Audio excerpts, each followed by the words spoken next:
I audible?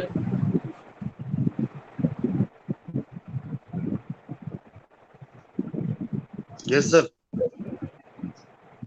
Nobody responded. Hello everyone. चलिए, any doubts?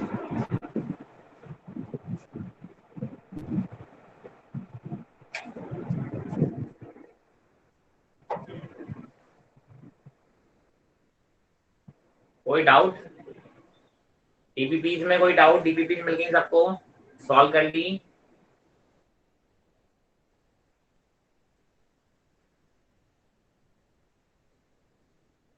कितने लोगों ने डीपीपी सॉल्व कर लिया? चैट बॉक्स में मुझे बताएं।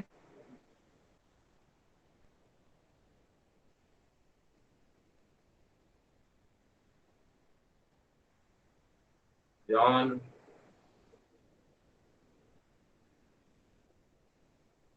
Morning sir. Morning morning. DPP कितने लोगों ने सॉल्व कर लिए है? तो मैंने कर ली, डाउट पूछना था। पूछो डाउट, जल्दी से शेयर करो। Yes sir.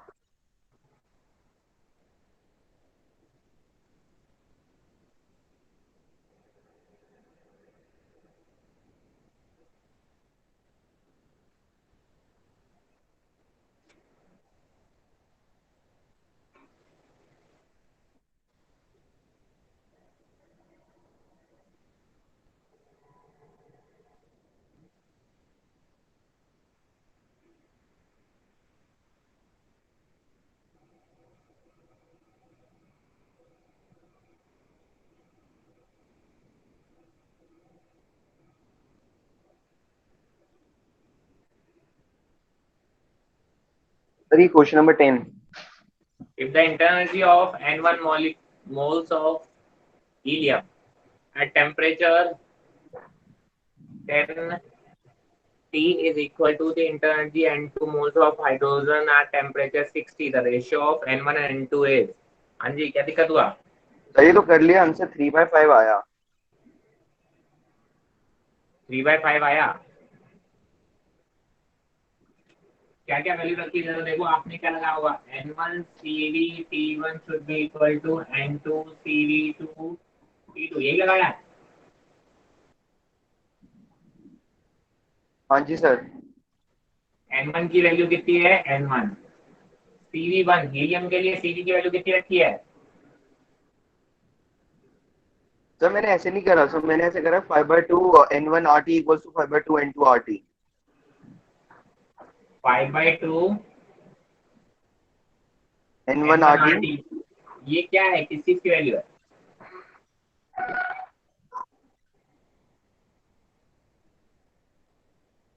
ये किस चीज की वैल्यू है?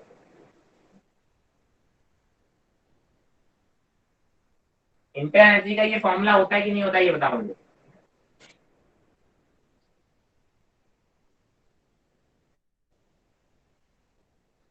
क्यों शशांक?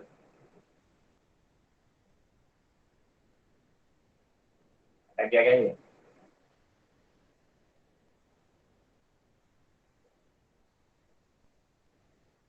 शशांक आवाज आ रही है?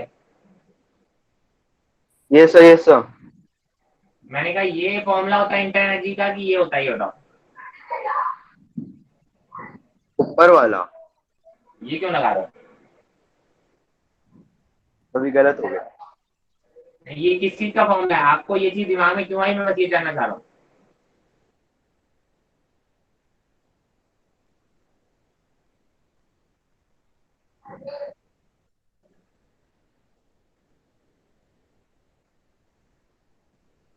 आप गलत नहीं हो, ठीक है। सीवी जो होता है, सीवी की वैल्यू होती है F/2R। F is degree of freedom. आप बोलोगे हीलियम, हीलियम के डिग्री ऑफ फ्रीडम होगी 3, तो ये होगा 3/2R। जब ये वैल्यू यहाँ पे रख दोगे तो फॉर्मूला ये बनेगा 3/2 N1 RT1, और T1 की वैल्यू है 10T। Hydrogen is a diatomic gas, तो आप बोलोगे सीवी की वैल्यू हो जाएगी 5/2R। तो आप बोलोगे ये किसके बराबर हो जाएगा? 5/2 N2 R into 60। आर की वैल्यू आर से कैंसिल, 2 से 2 कैंसिल, फिर देखो ये हो जाएगा 3, ये हो जाएगा 5,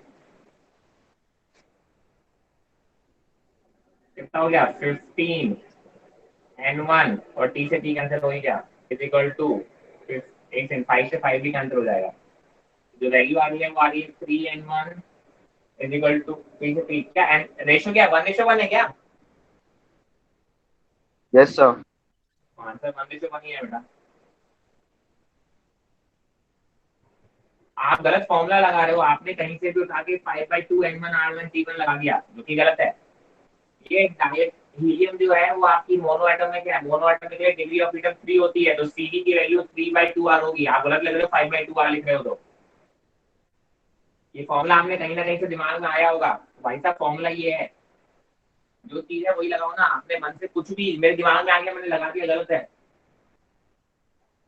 हीलियम गैस है, हीलियम मोनो एटमिक होता है, मोनो एटमिक के लिए Cd की वैल्यू होगी 3/2r, हाइड्रोजन गैस डायटोमिक होता है, उसके लिए होगी 5/2r। आपने दोनों के लिए 5/2r रख दिया, इसलिए आपकी वैल्यू गलत आ रही है। क्लियर है बात? Yes sir. चलो और बोलो, एनी अदर डाउट्स? प्रशांत सारी डीबीपी सॉल्व करनी की दो ही हुई हैं? सर करी तो सारी है। एसएचएम और वेव भी कर लिया?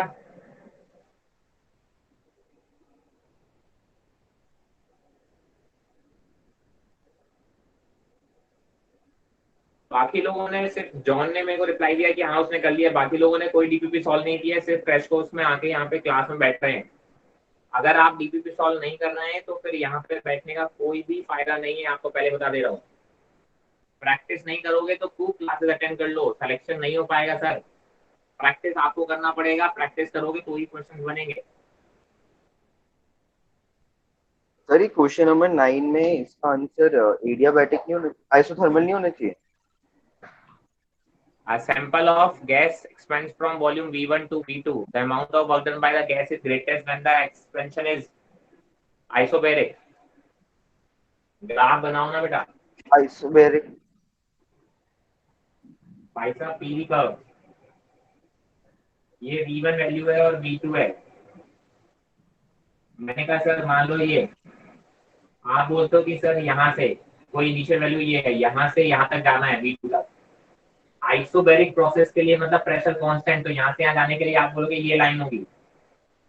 आइसोथर्मल पे जाने के लिए ये लाइन होगी, एडियाबैटिक पे जाने के लिए ये वाली लाइन होगी।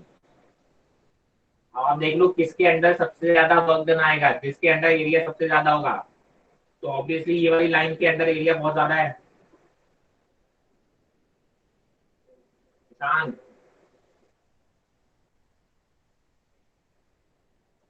ये आइसोबैरिक का है, यस सर। ये आइसोथर्मल है, और ये एडियाबैटिक है। इन तीनों में देख लो किसमें सबसे ज्यादा होगी। जो एरिया नीचे पीवी कर्व का एरिया, ये वाला एरिया देखो सबसे ज्यादा आएगा, इसका मतलब वर्क डन सबसे ज्यादा इसमें होगा। तो ग्राफ। ग्राफ बनाते यस। हैं अपने ऐसे माइंड में, दिमाग में ऐसे कि ऐसा लग रहा है ऐसा होगा, तो ऐसा नहीं होता। चलिए और कोई doubt? No sir. Any other students, any other doubts in the DPPs? मैंने पूछा कितने लोगों ने डीपीपी कर लिए, केवल जॉन ने बोला यस, बाकी लोगों ने इसका डीपीपी नहीं किया है। और अगर आप लोगों ने डीपीपी नहीं किया है तो आई एम सॉरी टू से, ऐसे काम नहीं चलेगा। ठीक है, सिर्फ एक या दो बच्चे अगर डीपीपी सॉल्व कर रहे हैं तो उससे कोई फायदा नहीं है। जब तक कि आप क्वेश्चन सॉल्व नहीं करेंगे तब तक आपका कोई फायदा नहीं है। यार सिलेक्शन वलेक्शन कैसे, हम क्या किस बेसिस से बात कर रहे हैं। नीट में प्रॉब्लम सॉल्व करनी होती है भाई साहब, प्रॉब्लम सॉल्व करने के लिए प्रैक्टिस आनी चाहिए।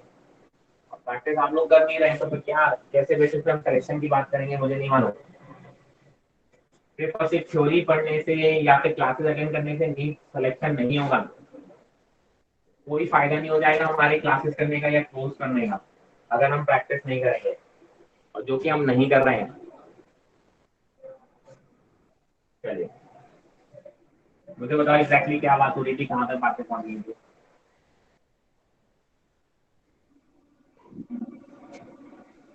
मैं electric field due to dipole कर रहा था।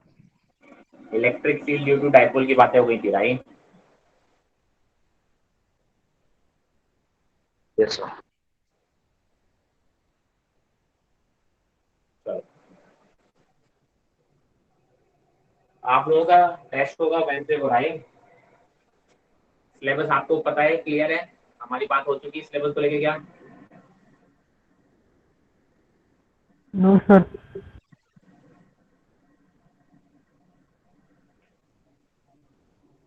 Syllabus will be ATG, thermodynamics, SHM and wave. Electric field छोड़ के इलेक्ट्रिक वाला चैप्टर नहीं आएगा। इससे पहले जो वेव्स तक हम कंप्लीट कर चुके हैं वो सारा का सारा chapter. Thermodynamics, KTG, SHM and wave.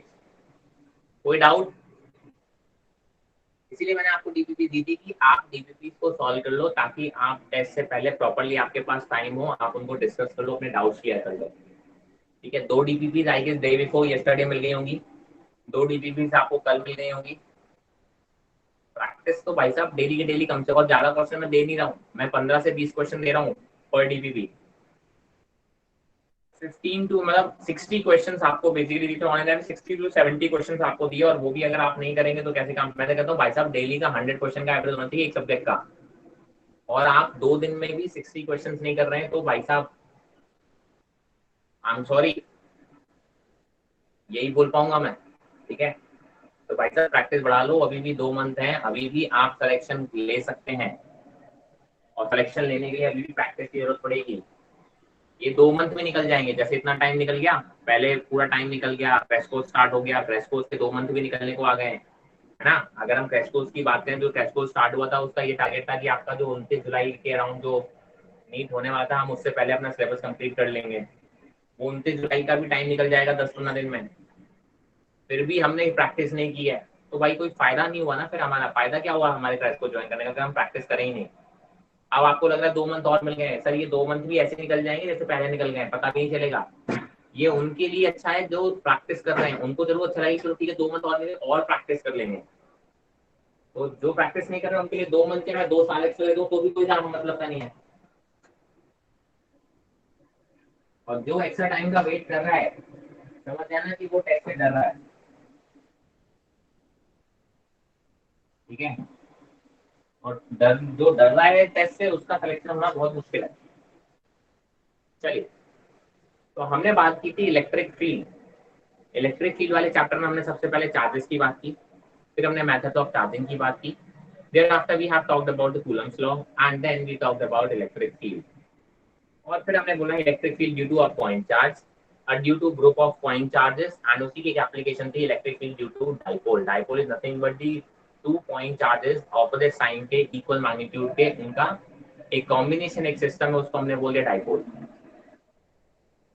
अब हम बात करने वाले हैं इलेक्ट्रिक फील्ड लाइंस की। ठीक है, चलिए इलेक्ट्रिक फील्ड लाइंस की बात कर लेते हैं। इलेक्ट्रिक फील्ड लाइंस क्या है? ठीक है, तो what are electric field lines?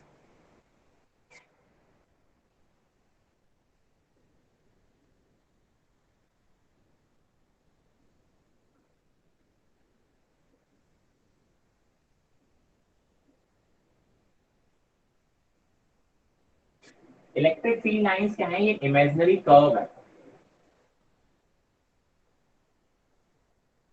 Imaginary curve और लाइंस। ठीक है, जो कि इलेक्ट्रिक फील्ड किसी रीजन में डिपेक्ट करने के लिए यूज करते हैं। सर इन इमेजिनरी लाइंस या कर्व को ड्रॉ करके हम किसी भी फील्ड को हम रिप्रेजेंट करने की कोशिश करते हैं। ठीक है, आप बोलते हो कि ये इस तरीके से ड्रॉ की जाती है, सच दैट किसी भी, मैंने कहा मान लो ये इलेक्ट्रिक फील्ड लाइन ड्रॉ की है, ये किसी इलेक्ट्रिक फील्ड को रिप्रेजेंट कर रही है, तो आप बोलोगे sir these electric lines are such that कि किसी भी पॉइंट पे अगर मैं इन इलेक्ट्रिक फील्ड लाइंस पे एक टेंजेंट ड्रॉ करूं, तो ये जो टेंजेंट है ये आपको यहाँ पे इलेक्ट्रिक फील्ड की डायरेक्शन दे देगा। जिस पॉइंट पे भी मैं इलेक्ट्रिक एक टेंजेंट ड्रॉ करूंगा, उस पॉइंट पे, ये अपने पॉइंट में आप लिख सकते हैं, the electric field lines are basically imaginary curve lines drawn such that किसी भी पॉइंट पे आप टेंजेंट ड्रॉ करो, the tangent drawn at any point will give you the direction of electric field at that point. ठीक है, आप बोलते electric field की डायरेक्शन का मतलब क्या हुआ कि अगर मैं यहाँ पे कोई पॉजिटिव चार्ज रख दूं तो उस पर फोर्स की डायरेक्शन भी यही होगी, राइट? आप क्या बोलते हो कि सर पॉजिटिव चार्ज अगर मैंने उस पॉइंट पे रख दिया तो भी आप बोलोगे फोर्स की डायरेक्शन भी उस पर वही होगी जो इलेक्ट्रिक फील्ड की डायरेक्शन होगी। तो ये बेसिकली कर्व है। अब इसकी कुछ प्रॉपर्टीज होती हैं। मैंने कहा सर पहली प्रॉपर्टी आप बोलोगी कोई भी दो इलेक्ट्रिक फील्ड लाइंस कभी भी एक दूसरे को इंटरसेक्ट नहीं कर सकती, पहली प्रॉपर्टी। जो जो चीजें मैं बोल रहा हूँ आप शॉर्ट में अपने नोट में लिख सकते हो कि no two electric lines can intersect each other. मैंने कहा मान लो कि सर यहाँ पे इलेक्ट्रिक फील्ड लाइंस इंटरसेक्ट हो रही होती है, ये दो इलेक्ट्रिक फील्ड लाइंस है और इंटरसेक्ट कर रही है। अब इस पॉइंट पे एक टेंजेंट तो आप इस कर्व पे ड्रॉ कर सकते हो और एक टेंजेंट आप इस कर्व पे ड्रॉ कर सकते हो। तो इस पॉइंट पे अगर आप देखो तो इलेक्ट्रिक फील्ड लाइन की दो डायरेक्शन आएंगी विच इज नॉट पॉसिबल। ठीक है, एक पॉइंट पे दो direction of electric field are not possible, that's why you can say that no two electric field lines can cross each other और intersect each other. ठीक है, बहुत अच्छी बात है, पहला इंपॉर्टेंट पॉइंट। दूसरा इंपॉर्टेंट पॉइंट क्या बोलता है कि सर इलेक्ट्रिक फील्ड लाइन देखो कैसे है। इलेक्ट्रिक फील्ड जो इलेक्ट्रोस्टैटिक फील्ड हम जो पढ़ रहे हैं वो एक कंजर्वेटिव फोर्स है। और कंजर्वेटिव फोर्स में अगर हम क्लोज लूप की बात करें तो क्लोज लूप में अगर हम चलते हैं तो बगल जीरो आएगा। ठीक है, इसीलिए ध्यान रखना कि कभी भी electric field line will never form close loop. जो हम इलेक्ट्रोस्टैटिक फील्ड लाइंस की बात कर रहे हैं, दीज इलेक्ट्रिक फील्ड या electrostatic field lines will never form close loop. Reason is because it is a conservative in nature. तो कभी भी आपको एक इलेक्ट्रिक फील्ड लाइन जैसे क्लोज लूप बनाते हुए नहीं दिखेगी, मतलब जहां पे शुरू हो रही है वहीं पे खत्म होती हुई कभी भी नहीं दिखेगी।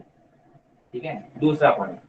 तीसरा पॉइंट हमेशा ध्यान रखना कि इलेक्ट्रिक फील्ड लाइन हमेशा पॉजिटिव चार्ज से ओरिजिनेट होती है, स्टार्ट होती है।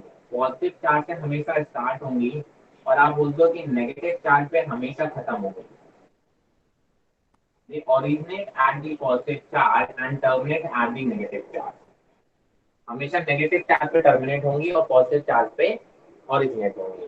ठीक है, तो आप बोलोगे अगर मैं पॉइंट चार्ज की बात कर लूँ तो पॉइंट चार्ज पे देखो इलेक्ट्रिक फील्ड लाइन ऐसी होती है, यहाँ पे ऐसी होती है।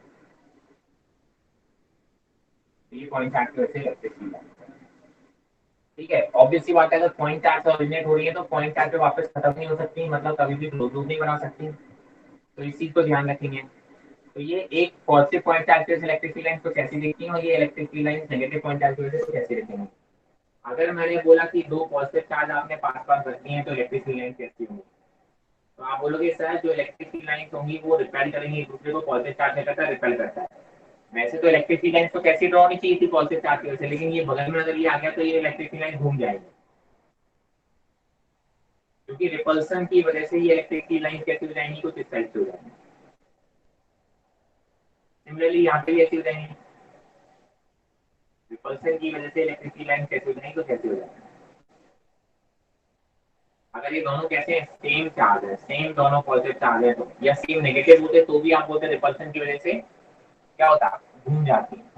ठीक है, मैंने कहा अगर आपने एक पॉजिटिव चार्ज रखा और एक नेगेटिव चार्ज रखा, मतलब एक डाइपोल की तरह आप बोल सकते हो, तो डाइपोल की वजह से जो इलेक्ट्रिक फील्ड लाइन होगी देखो पॉजिटिव चार्ज पे ओरिजिनेट होंगी और नेगेटिव चार्ज पे टर्मिनेट होंगी। और अट्रैक्शन की वजह से ये इलेक्ट्रिक फील्ड लाइन तो कैसी बनेगी।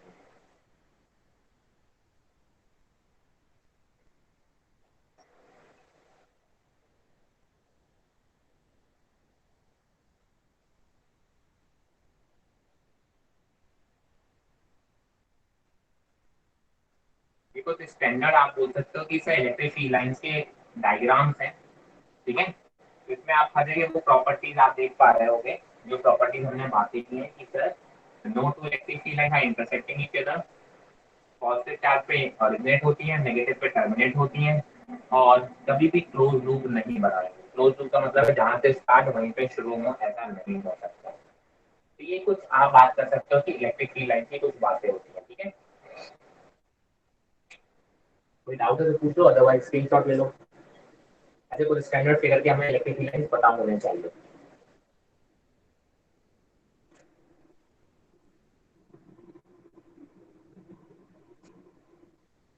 क्या बोल रहा है रोहन भाई?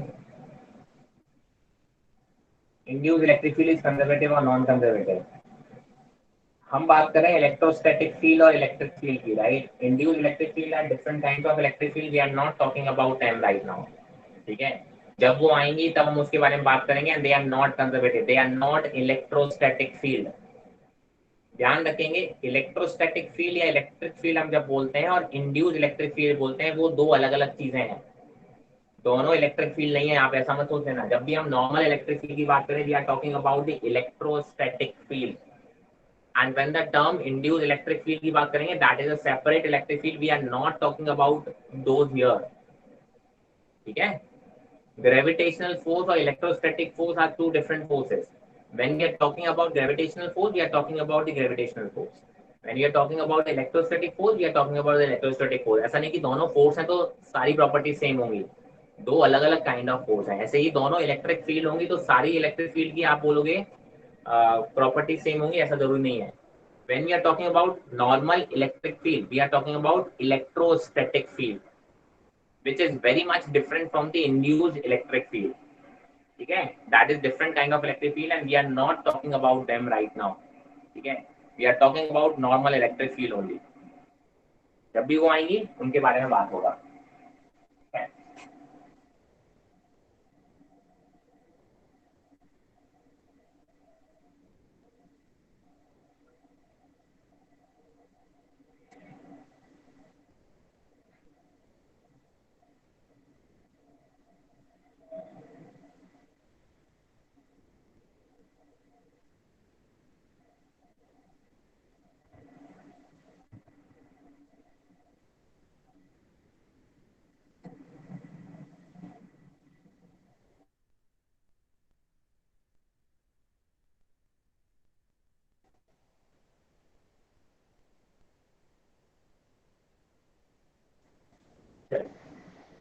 Now we are going to talk about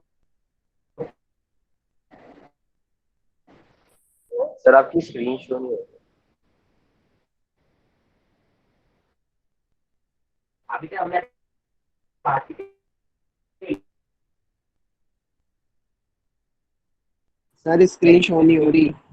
due to point charges.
Aamir sir,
चलिए, I hope this is clear now.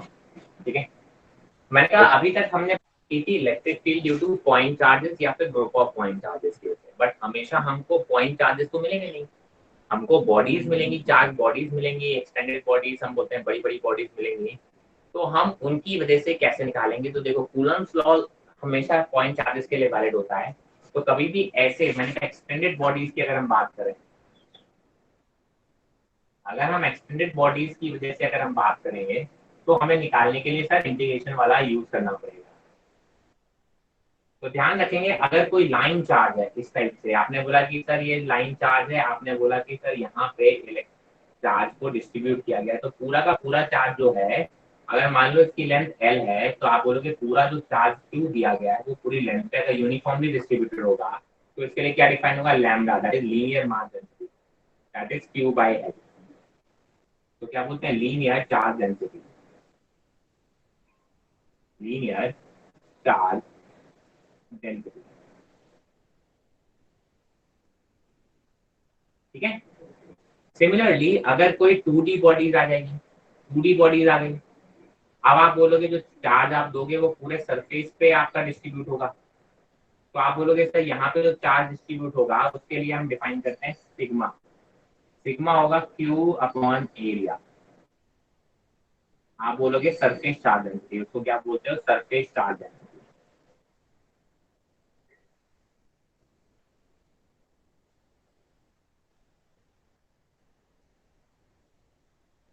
अगर कोई 3D बॉडी आ गई, ठीक है, 3D बॉडी में आप बोलते हो पूरे वॉल्यूम में चार्ज डिस्ट्रीब्यूट होगा। तो कैसी है? 3D बॉडी आ गई, तो आपने अगर कोई चार्ज दिया है तो पूरे वॉल्यूम में डिस्ट्रीब्यूट होगा। तो जब वॉल्यूम में डिस्ट्रीब्यूट होगा तो आप बोलोगे सर वहां पे क्या डिफाइन होगा? रो डिफाइन होगा, that is Q upon volume. और वहां पे हम जो सरफेस की जगह पे क्या बोलेंगे? वॉल्यूम चार्ज डेंसिटी बोलते हैं। तो ये तीन टर्म्स आपको पता होना चाहिए। अब मैंने एक एग्जांपल की बात कर लेते हैं कि सपोज दैट एक सिंपल सा रॉड ले लेते हैं, एक वेरी थिन लीनियर रॉड है, ठीक है, इस पे आपने Q चार्ज दिया है जो कि यूनिफॉर्मली डिस्ट्रीब्यूटेड है, और इसकी लेंथ दे रखी है मान लो L है।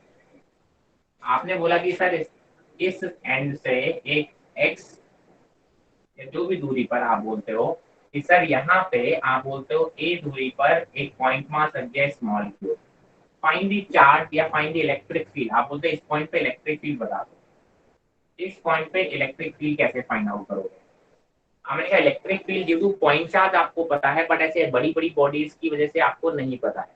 ठीक है, तो मैंने कहा ऐसे में आप क्या करोगे? आप बोलोगे सर इस पॉइंट पे निकालना है, तो यहाँ से एक x डिस्टेंस पर जाके बहुत छोटा सा पॉइंट चार्ज ले लिया, इसकी जो लेंथ है वो dx है और इसका जो चार्ज है वो dq है।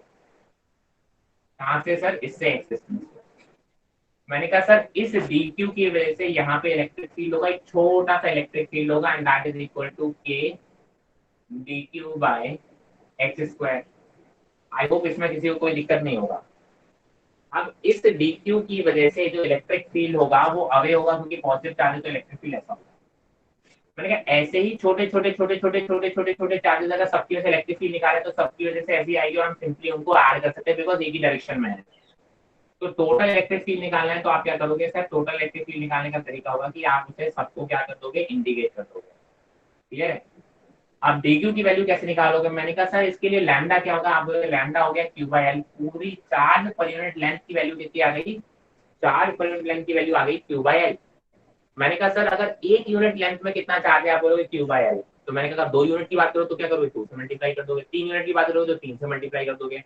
अगर dx लेंथ की बात करोगे तो आप बोलोगे सर dx से मल्टीप्लाई कर दोगे, तो आप बोलोगे लैम्डा इंटू dx।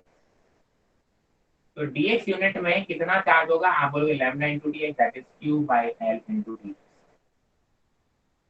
मैंने कहा वैल्यू रख दो यहाँ पे, आप बोलोगे that is equal to integration of a Q/L into dx by X square.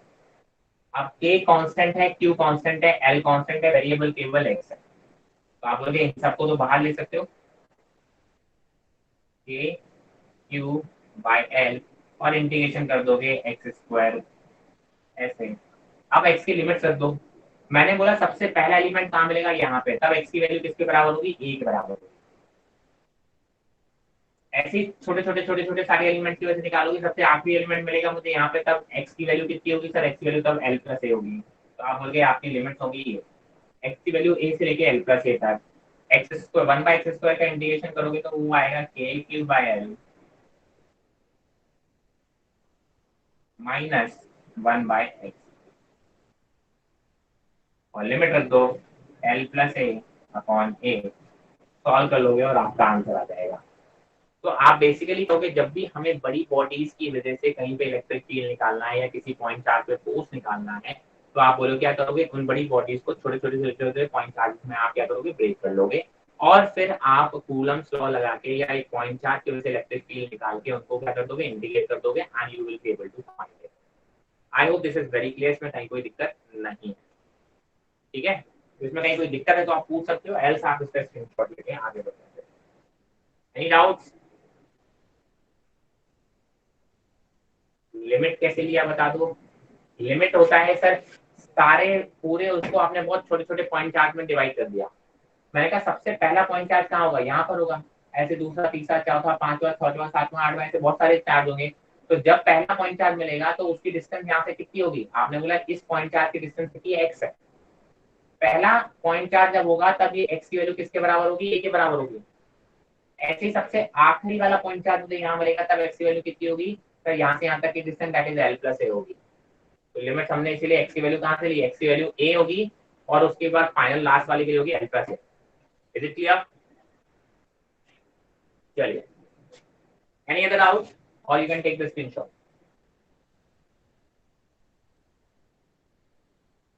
चलिए,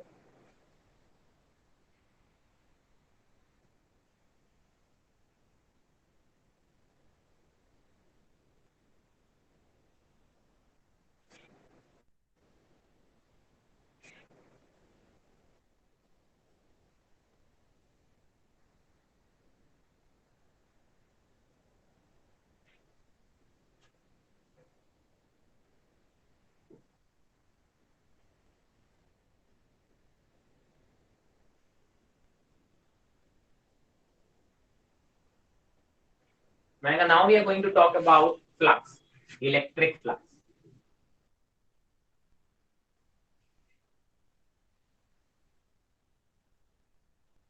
व्हाट इज इलेक्ट्रिक फ्लक्स? ठीक है, इलेक्ट्रिक फ्लक्स क्या होता है वो बात करते हैं। तो इलेक्ट्रिक फ्लक्स बेसिकली आपको इलेक्ट्रिक फील्ड लाइंस के बारे में बताता है। मैंने क्या, मान लो सर यहाँ पे इलेक्ट्रिक फील्ड लाइंस, ये इलेक्ट्रिक फील्ड ड्रॉ किया हुआ है, ये इलेक्ट्रिक फील्ड लाइंस है। जब भी आपकी equally space parallel straight line होगी तो आप समझ जाना कि सर वो इलेक्ट्रिक फील्ड कैसा होगा, यूनिफॉर्म इलेक्ट्रिक फील्ड होगा। यूनिफॉर्म इलेक्ट्रिक फील्ड का मतलब आई गेस आप जानते हो, यूनिफॉर्म का मतलब constant electric field, direction wise भी और मैग्नीट्यूड वाइज भी। मैंने क्या मान लिया कि यहाँ पे कोई एक एरिया, ये कोई एक एरिया, इस एरिया से कितनी इलेक्ट्रिक फील्ड लाइंस पास हो रही है, the number of electric field lines pass हो रही हैं, उसको फाइंड आउट करने का तरीका होता है, उसको हम बोलते हैं इलेक्ट्रिक फ्लक्स। अब देखो होता क्या, इलेक्ट्रिक फ्लक्स डिफाइन करते हैं ऐसे पाई से नोट करते हैं। मैंने कहा सर अगर इस एरिया की बात करें, इस एरिया में छोटा सा एक एलिमेंट ले, एरिया का डीएस वेक्टर जिसको हम बोलते हैं, उसकी जो साइड, जो डायरेक्शन होगी वो हमेशा परपेंडिकुलर आउटवर्ड होगी। एक एरिया वेक्टर की बात करें, राइट? अगर आपने बोला सर ये एक एरिया है, अगर इस एरिया की बात करें तो जो एरिया वेक्टर की लाइन जो डायरेक्शन होती है वो आउटवर्ड होती है, परपेंडिकुलरली आउटवर्ड। तो यहाँ पे अगर हम बात करें ये एक एरिया है तो परपेंडिकुलरली आउटवर्ड कैसी होगी इसमें, सर इस डायरेक्शन में होगा आपका एरिया वेक्टर की डायरेक्शन। मैंने कहा जरा देखो यहाँ से समझ में आना है कि इन दोनों के बीच में एंगल कितना है, थीटा है। तो अगर आप फ्लक्स की बात करोगे, जो इलेक्ट्रिक फ्लक्स होता है, तो छोटा सा फ्लक्स की आप बात करोगे तो कितना हो जाएगा, E डॉट ds से डिफाइन होता है, dot product of E and ds। Total flux बताना है तो आप क्या करोगे सर, टोटल का इंटीग्रेट कर दोगे। छोटे से एरिया की वजह से इलेक्ट्रिक फ्लक्स होता है E डॉट ds, और टोटल फ्लक्स बताना है टोटल एरिया से कितनी number of electric field lines pass हो रही होंगी, and that will be given by E dot ds का इंटीग्रेशन। ध्यान रखना ये डॉट प्रोडक्ट होता है। ये बेसिकली आप बताते हैं number of electric field lines, number of electric field lines passing through.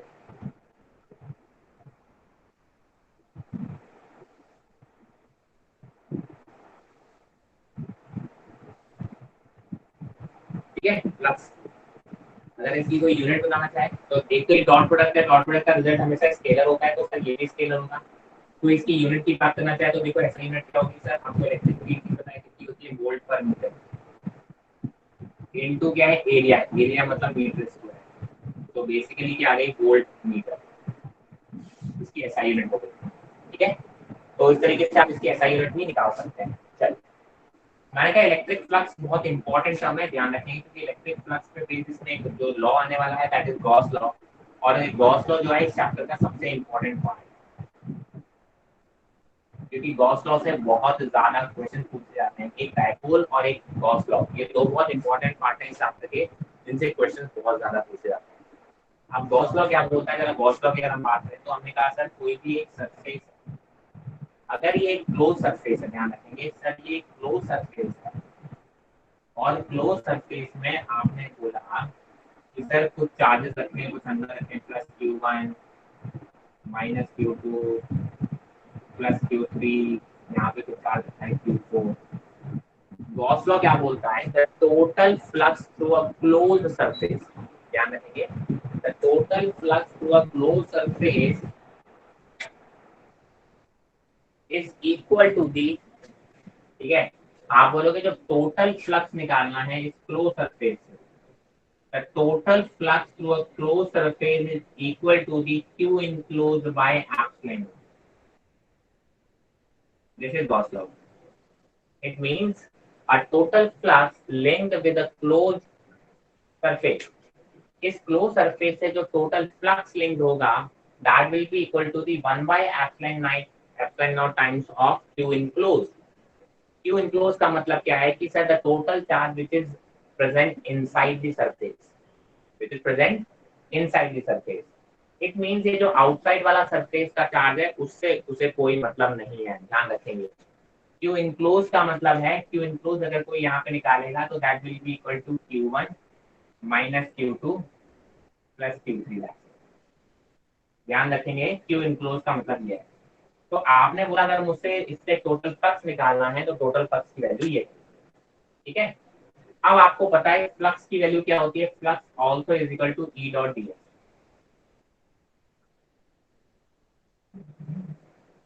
अगर मैं इन दोनों को इक्वेट करूंगा तो आप ऐसे भी लिख सकते हो E dot ds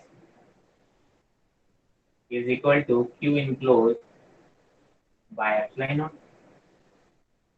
अब इसमें एक चीज बहुत इंपॉर्टेंट है, वो क्या है कि सर जब भी आप Q enclosed की बात करोगे तो उसमें केवल वो चार्ज आएगा जो इस क्लोज सरफेस के अंदर होगा। बहुत अच्छी बात है। मैंने कहा इसी तरीके से, लेकिन ये जो इलेक्ट्रिक फील्ड है वो किसी पॉइंट पे फाइंड आउट, मैंने कहा मान लो इस पॉइंट पे इलेक्ट्रिक फील्ड जब फाइंड आउट कर रहे हो तो यहाँ पे जो इलेक्ट्रिक फील्ड काउंट कर रहे हो that will be due to all the charges present inside और outside both. That's very important. This electric field is due to all the charges, whether the charges are present inside or outside the closed surface. But here Q enclosed will only be the charge which is present inside the closed surface. ठीक है? So this is how it can be used in multiple case. Derivation हम करते हैं अलग अलग, basically आप बोलते हो क्या बोलते हैं, हाँ अलग अलग डिफरेंट शेप के जो आपके चार्ज पार्टिकल्स होते हैं उनकी वजह से आप इलेक्ट्रिक फील्ड लाइंस आप निकालते हो या इलेक्ट्रिक फील्ड की वैल्यू निकालते हो। इसमें कोई डाउट है तो पूछ लो, अदरवाइज आप स्क्रीनशॉट ले सकते हो। Any doubt in this? तो सर क्लियर? तो अब कुछ बेसिकली हम गॉस लॉ को यूज करके हम क्या करते हैं, कुछ बेसिकली जो आपके डिफरेंट टाइप्स ऑफ शेप्स हैं उनकी वजह से हम इलेक्ट्रिक फील्ड फाइंड आउट करते हैं। ठीक है, चलिए इसको स्क्रीनशॉट ले लो, give me 2 minutes, I am coming back.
चलिए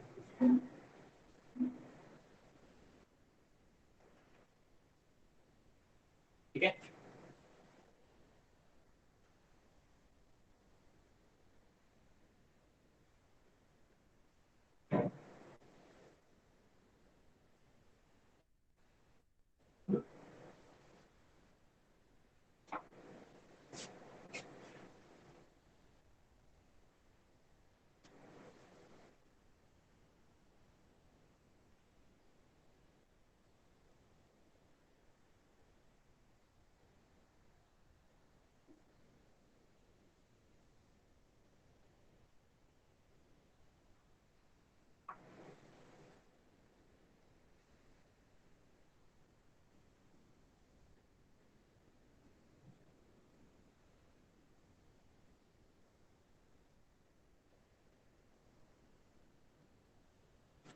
मैंने कहा अब जो डिफरेंट शेप्स वगैरह होंगे उनकी वजह से हम कुछ इलेक्ट्रिक फील्ड निकालेंगे।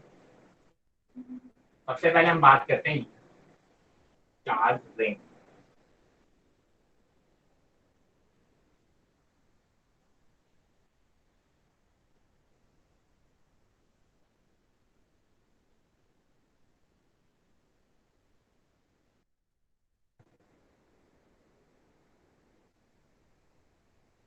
सर बोलो आपकी आपने स्क्रीन विजिबल नहीं है, कितना चार्जर था कि ये लेंथ वाला है, अगर इसके लिए स्क्रीन ब्लर हो गई।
ठीक है।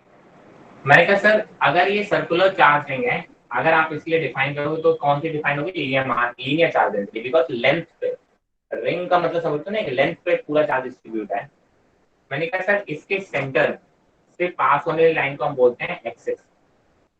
अब इस एक्सिस पे किसी भी पॉइंट पे आप इलेक्ट्रिक फील्ड फाइंड आउट करना चाहते हो। मैंने कहा मान लो सेंटर से एक्स डिस्टेंस पर आपसे पूछा गया है कि इलेक्ट्रिक फील्ड कितना होगा, ठीक है, और इसका जो रेडियस दिया गया है सर, इसका रेडियस दिया गया है r। तो आप बोलते हो कि जो इलेक्ट्रिक फील्ड होगा, सबसे पहले इलेक्ट्रिक फील्ड की डायरेक्शन होगी अवे, क्योंकि पॉजिटिव चार्ज है तो आप बोलोगे इलेक्ट्रिक फील्ड की डायरेक्शन क्या होगी? Along the axis away. अगर ये नेगेटिव चार्ज होता है ये टुवर्ड्स दी एक्सिस होती, टुवर्ड्स दी सेंटर होती, ठीक है, अलोंग दी एक्सिस होती।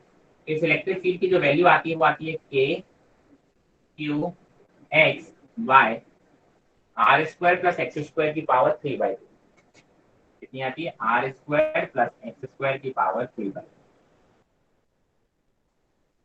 अब देखो इस रिंग के इधर इलेक्ट्रिक फील्ड इस डायरेक्शन में, अगर इधर कहीं पॉइंट पे आप आओगे तो आप बोलोगे इलेक्ट्रिक फील्ड डायरेक्शन इधर होगी, ठीक है। अगर आप इस डायरेक्शन को पॉजिटिव मान लेते हो तो आप बोलोगे इस डायरेक्शन में इलेक्ट्रिक फील्ड कैसे होगी? नेगेटिव होगी। मतलब एक रिंग के इस साइड जाओगे तो इलेक्ट्रिक फील्ड डायरेक्शन इधर होगी, और अगर दूसरी साइड जाओगे तो इलेक्ट्रिक फील्ड डायरेक्शन दूसरी साइड होगी। क्लियर? मैंने कहा सर उसका फॉर्मूला आपको याद रखना ही पड़ेगा सर, ये ऐसा डेरिवेशन आपके मतलब का नहीं है, तो हमने आपको रिजल्ट याद रखना पड़ेगा, ठीक है। आप जरा देखो, मैंने कहा अगर कोई मुझसे पूछे एट सेंटर कितना होगा, तो आप बोलोगे सर सेंटर पे जाने के लिए पॉइंट को सेंटर पे लेके जाओगे तो ये एक्स की वैल्यू कितनी हो जाएगी? 0 हो जाएगी। जैसे एक्स 0 रखोगे तो आप बोलोगे ई एट सेंटर कितने आने वाला है? 0 आने वाला है, ठीक है। इसका अगर मैं ग्राफ बनाऊं इलेक्ट्रिक फील्ड का एक्स के साथ, जरा देखो, अगर मैं यहाँ पे ग्राफ बनाऊं इलेक्ट्रिक फील्ड का एक्स के साथ, ठीक है, तो आप क्या बोलोगे कि सर ये जो ग्राफ बनेगा वो कुछ ऐसा बनेगा, ये एक्स है, ये बेसिकली यहाँ पे अगर हम देखें तो ऐसा, और सिमिलरली अगर पीछे की साइड देखेंगे तो ऐसा। ये ग्राफ तो कैसा बनेगा, ठीक है। ये इलेक्ट्रिक फील्ड और एक्स में ग्राफ है। ऑब्वियसली बात है, आप बोलोगे इस डायरेक्शन में इलेक्ट्रिक फील्ड पॉजिटिव है, इस डायरेक्शन में इलेक्ट्रिक फील्ड नेगेटिव है, तो नीचे की तरफ बनेगा, ठीक है।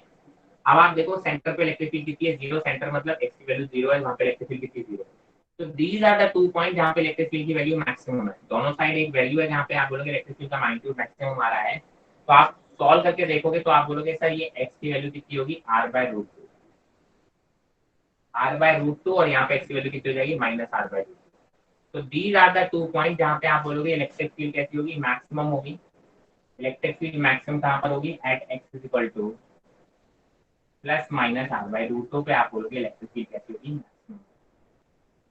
आई hope this is very clear, इसमें कहीं कोई डाउट नहीं। इतने पॉइंट्स तो आपको याद रखने ही पड़ेंगे और कोई चारा भी नहीं है। ये सब चीजें तो हमें करनी पड़ेंगी। ये बात हम करें चार्ज सर्कुलर रिंग, इसकी बात करें चार्ज सर्कुलर रिंग की, जो कि यूनिफॉर्मली चार्ज है। सर ये डेरिवेशन मैग्नेटिक फील्ड में भी है ना? क्या हो गया बेटा, ये वाली डेरिवेशन मैग्नेटिक फील्ड वाले चैप्टर में भी है ना? मैग्नेटिक फील्ड वाले चैप्टर में क्या बोल रहे हो, समझ नहीं आया। ये रिंग वाली डेरिवेशन। नहीं, डेरिवेशन तो आपको इलेक्ट्रिक फील्ड में भी होगा, बट डेरिवेशन का मतलब भी नहीं है, हमें तो रिजल्ट से मतलब है ना अल्टीमेटली। जी सर। डेरिवेशन तो आप यहाँ पे भी कर सकते हो, क्या ही दिक्कत है, कोई बहुत बड़ी बात नहीं। एक पॉइंट चार्ज लो, उसकी वजह से इलेक्ट्रिक फील्ड निकालो। इस पॉइंट चार्ज की वजह से इलेक्ट्रिक फील्ड इधर की तरफ निकलेगी, उसके दो कंपोनेंट आएंगे। ऐसे सारे पॉइंट चार्ज की वजह से इलेक्ट्रिक फील्ड निकालो, उनका रिजल्टेंट ले लो, तो ये आएगा, ठीक है। But okay sir. हम डेरिवेशन करने जाएंगे तो हम 3 डेरिवेशन ही कर पाएंगे पूरे लेक्चर में।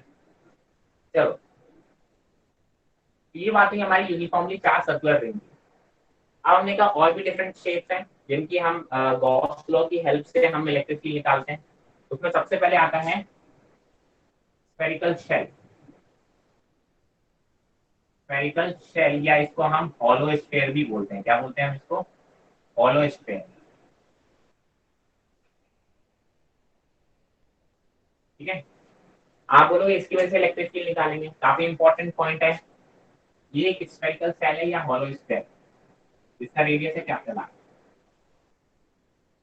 आप देखो जो भी चार्ज आप उसको दोगे वो सरफेस पे ही चला जाएगा, क्यों, क्योंकि हॉलो है, अंदर तो कुछ है ही नहीं। जो भी चार्ज है वो सरफेस एरिया पे डिस्ट्रीब्यूट हो जाएगा, इसलिए इसके लिए जो डिफाइन होता है वो होता है सिग्मा, क्योंकि सरफेस पे डिफाइन हो रहा है, राइट। तो आप लोग सिग्मा डिफाइन होगा इसके लिए। अब सेंटर से किसी डिस्टेंस पर आप बोलते हो, किसी पॉइंट की बात कर लो, मान लो r डिस्टेंस है, उस पर आपको इसकी वजह से इलेक्ट्रिक फील्ड निकालना है। आप देखो अगर ये पॉइंट यहाँ पर है तो r की, स्मॉल r की वैल्यू कैपिटल R से बड़ी होगी। अगर ये पॉइंट सरफेस पे आ जाएगा तो स्मॉल r की वैल्यू कैपिटल R के बराबर होगी। और अगर ये पॉइंट इनसाइड आ जाएगा तो आप क्या बोलोगे, सर ये स्मॉल r की वैल्यू r से छोटी हो जाएगी। अब हमें गॉस लॉ लगाना है, तो जब भी इस पे इलेक्ट्रिक फील्ड लगानी है तो आप क्या करोगे, सर इससे पास होने वाला एक सरफेस है सर जिसको आपकी गॉस लॉ स्क्रीन को लगा क्लियर दो। नहीं है। बाकी लोगों को क्लियर आ रही है क्या स्क्रीन? सर रीजॉइन करके देखो क्या। नहीं, पूछ लो पहले, बाकी लोगों को क्लियर आ रही है? क्लियर है सर, क्लियर है। हो सकता है तुम्हारे तुम्हारे एंड पे दिक्कत हो इस बार।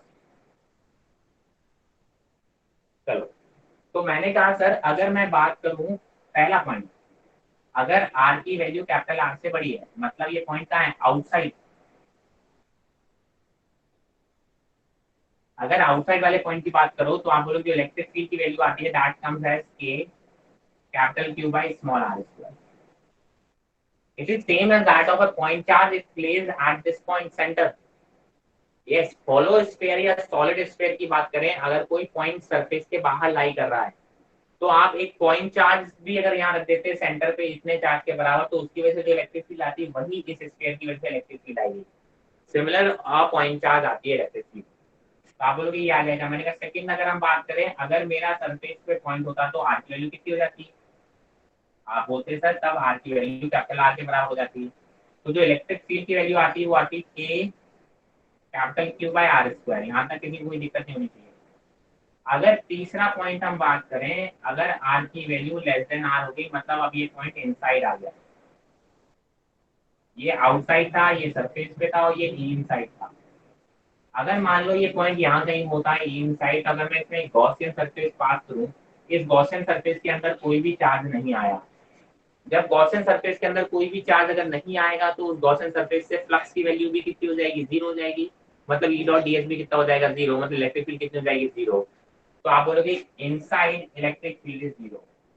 एक हॉलो स्फेरिकल शेल की बात करते हैं तो आप बोलते हो कि जो इनसाइड उसके अंदर कोई इलेक्ट्रिक फील्ड नहीं होती क्योंकि अंदर कोई चार्ज नहीं है।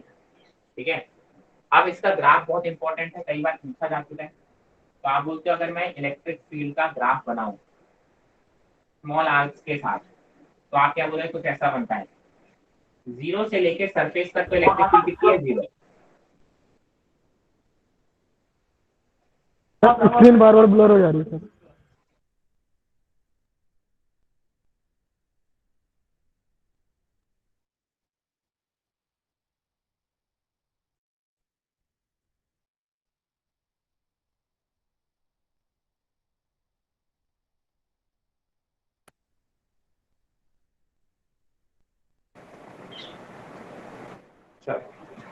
मैंने कहा सर अगर सेंटर से लेके सरफेस तक जाओगे तो इलेक्ट्रिक फील्ड जीरो है। सेंटर पे स्मॉल आर की वैल्यू जीरो होगी और सरफेस पे आने पे स्मॉल आर की वैल्यू कैपिटल आर होगी। और आप जैसे ही सरफेस पे पहुंचोगे इलेक्ट्रिक फील्ड की वैल्यू हो जाएगी और फिर inversely proportional to R square होगी। तो आप बोलोगे सर इसके बाद इलेक्ट्रिक फील्ड जो है वो ऐसे, ये आपका ग्राफ होगा इलेक्ट्रिक फील्ड और स्मॉल आर का, and that is very important. इस रीजन में electric field is proportional to 1/r। ठीक है, यहाँ पे जीरो होगी, सेंटर से लेके सरफेस तक आप बोलोगे इलेक्ट्रिक फील्ड कितनी होगी, जीरो होगी। कहीं कोई दिक्कत? ग्राफ बहुत इंपॉर्टेंट है, ये वैल्यूज आपको बहुत इंपॉर्टेंट है, याद रखनी पड़ेंगी और आपको समझ में भी आनी चाहिए। कोई दिक्कत है तो आप पूछ सकते हैं, नहीं तो हम आगे बढ़ सकते हैं। Any doubt? No sir. चलिए,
मैंने कहा now we are going to talk about uniformly charge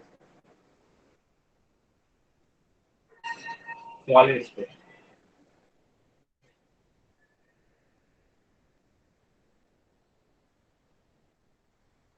uniformly charge solid state का मतलब क्या हो गया कि सर जो भी चार्ज है वो पूरी बॉडी में डिस्ट्रीब्यूट होगा, केवल सरफेस पे नहीं होगा, यूनिफॉर्मली डिस्ट्रीब्यूट होगा पूरी बॉडी में। जब भी यूनिफॉर्मली चार्ज सॉलिड स्टेट लिखा है इसका मतलब समझ जाना ये एक इंसुलेटर होगा, कंडक्टर नहीं हो सकता। क्योंकि कंडक्टर में क्या होता है, कोई भी चार्ज बॉडी के अंदर कभी भी नहीं रहता है।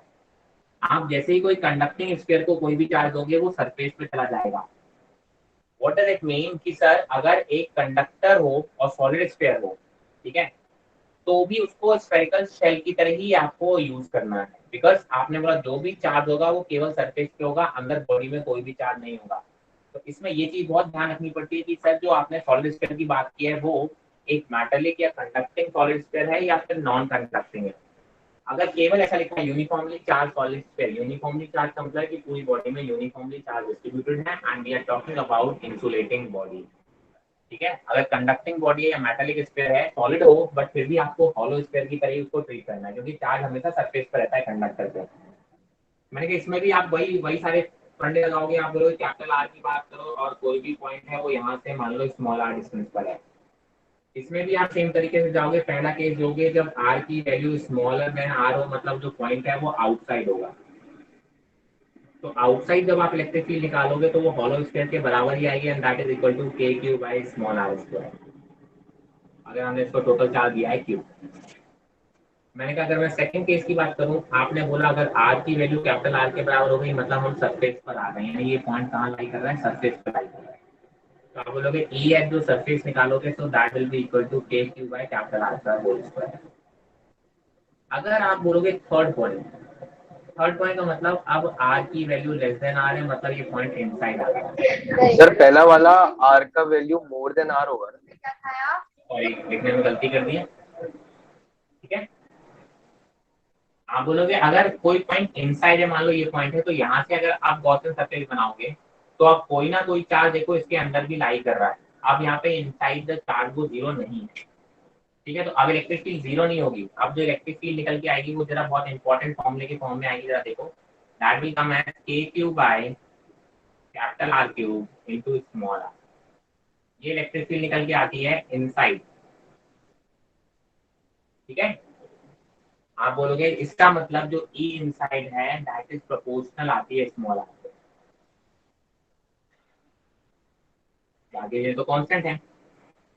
अब अगर आप सेंटर पे निकालना चाहो ई एट सेंटर, तो वो कितना आएगा, जीरो, क्योंकि सेंटर पे आप जैसे ही जाओगे वो पॉइंट सेंटर पे लेके जाओगे तो स्मॉल आर की वैल्यू कितनी हो जाएगी, जीरो। तो सेंटर पे इलेक्ट्रिक फील्ड कितनी आएगी, जीरो। अगर अब मैं ग्राफ बनाने जाऊं इलेक्ट्रिक फील्ड का और स्मॉल आर का वेरिएशन का, तो ग्राफ कैसा बनेगा, सेंटर पे जीरो है, सेंटर से लेके सरफेस तक electric field is directly proportional to R, मतलब एक स्ट्रेट लाइन बनेगा। और सरफेस पर पहुंचने के बाद inversely proportional to R square है। तो यहाँ पे electric field directly proportional to R है और यहाँ पे electric field inversely proportional to R square है। तो that will be the graph for the solid sphere, ठीक है। तो इस तरीके से ग्राफ बनेगा। सॉलिड स्फीयर और हॉलो स्फीयर में एक डिफरेंस है जो मैंने आपको बता दिया। Is it clear? इसमें कहीं कोई डाउट? कोई भी किसी भी तरीके का डाउट है तो आप पूछ सकते हैं। सर इसमें तो डायरेक्टली प्रोपोर्शनल है ना आर? इनसाइड वाला ना, इनसाइड वाले पोर्शन में ना तो डायरेक्टली प्रोपोर्शनल है, तभी तो ये स्ट्रेट लाइन आया, ओके। ठीक है। और कोई डाउट?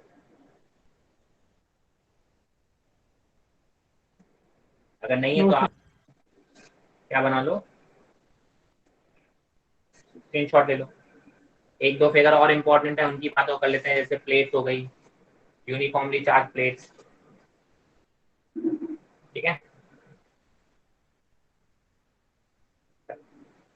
मैंने कहा सर अगर हम बात करेंगे इनफाइनाइट यूनिफॉर्मली चार्ज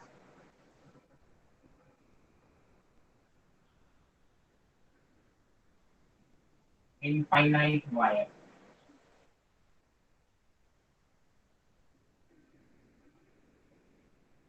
अगर यूनिफॉर्मली चार्ज इनफाइनाइट वायर की वजह से हम किसी पॉइंट पर निकालने की कोशिश करेंगे, तो देखो ये इनफाइनाइट वायर है। इनफाइनाइट मतलब बहुत लो लेंथ है। अगर लेंथ दी है तो आप बोलोगे इसकी जो लैम्डा दे रखी है, चार्ज पॉइंट लेंथ, वो कितनी दे रखी है, एल लैम्डा दे रखी है। इस वायर से कुछ पर्टिकुलर डिस्टेंस पे, आर डिस्टेंस पर, इस पॉइंट पे अगर मुझे इलेक्ट्रिक फील्ड निकालनी है तो कितनी आएगी, ठीक है। तो वो जो वैल्यू आती है वो आती है E equal to 2k lambda by small R. और this electric field will be away, अगर आप बोलते हो सर ये पॉजिटिव चार्ज, आप बोलते हो अगर इलेक्ट्रिक फील्ड इंट्रोवर्ट होती, अगर ये कैसा होता है, नेगेटिवली चार्ज होती है, ठीक है। तो ये जो वैल्यू आती है वो आती है 2k लैम्डा बाय, के जानते हो ना क्या है, यहाँ पे k है 1/4 pi epsilon not. Dielectric constant से कंफ्यूज मत हो जाना, मैं पहले भी बोल चुका हूँ और अभी भी आगे बोल रहा हूँ, ठीक है। अगर मैंने बोला कि सर, तो यहाँ से आप बोल सकते हो ना कि E किसके प्रोपोर्शनल है, इनवर्सली प्रोपोर्शनल टू R। तो इसका ग्राफ भी आप बना सकते हो, इनवर्सली प्रोपोर्शनल R का ग्राफ भी बना सकते हो, कोई बहुत बड़ी बात नहीं है। इसी तरीके से अगर मैंने यूनिफॉर्मली चार्ज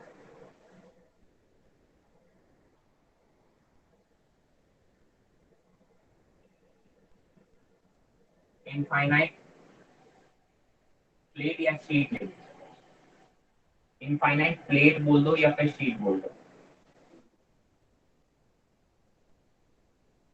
ठीक है। अगर इनफाइनाइटली चार्ज और यूनिफॉर्मली चार्ज आपने बोला कोई शीट ले ली, मान लो ये,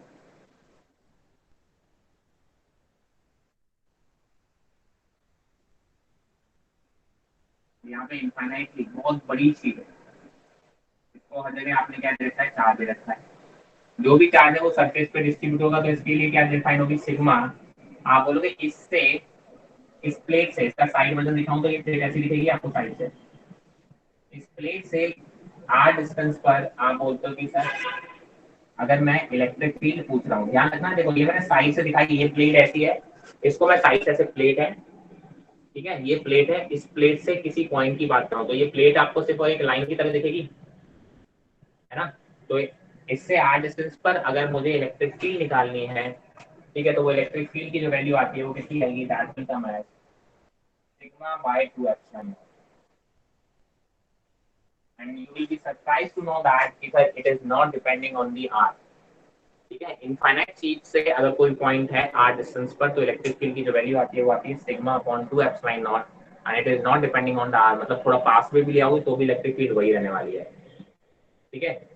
इस साइड इस डायरेक्शन में होगी, अगर आप इस साइड देखो, ये शीट है, शीट की साइड इलेक्ट्रिक फील्ड किधर होगी, इधर की तरफ, और शीट की साइड किधर होगी, इधर की तरफ। तो अगर एक साइड देखोगे तो कैसी आएगी, यूनिफॉर्म होगी, कांस्टेंट वैल्यू है ना, चेंज नहीं हो रही है और डायरेक्शन भी चेंज नहीं हो रही है। तो अगर एक साइड देखोगे तो ये वैल्यू कैसी होगी, कांस्टेंट होगी, यूनिफॉर्म होगी, ठीक है। Uniformly charge infinite plate sheet अगर आपने बोल दिया है, इसका मतलब अगेन ये कैसी है, इंसुलेटिंग है। जब तक कि वो मेटल बोलेगा नहीं या कंडक्टर नहीं बोलेगा तब तक वो कंडक्टर नहीं है। अगर इसकी जगह पे यूनिफॉर्मली चार्ज के साथ साथ अगर उसने मेटल प्लेट बोल दिया होता, ठीक है, तो ध्यान रखना जो इलेक्ट्रिक फील्ड की वैल्यू है फॉर मेटल, अगर इसी में आपने मेटल शीट बोल दिया होता या मेटल प्लेट बोल दिया होता तो इलेक्ट्रिक फील्ड की वैल्यू क्या हो जाती, सिग्मा बाय एप्सिलॉन नॉट हो जाती, 2 हट जाता।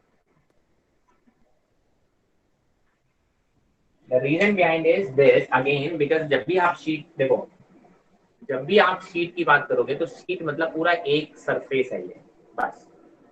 जैसे ही मेटल की बात करोगे तो मेटल में क्या होता है कि जो भी चार्ज होता है वो सरफेस पे होता है, बीच में कोई भी चार्ज नहीं होता, तो हमेशा वो दो प्लेट की तरह एक्ट करने लगता है, बीच में चार्ज जीरो, इधर एक सरफेस और इधर एक सरफेस, दो सरफेस की तरह एक्ट करने लगता है।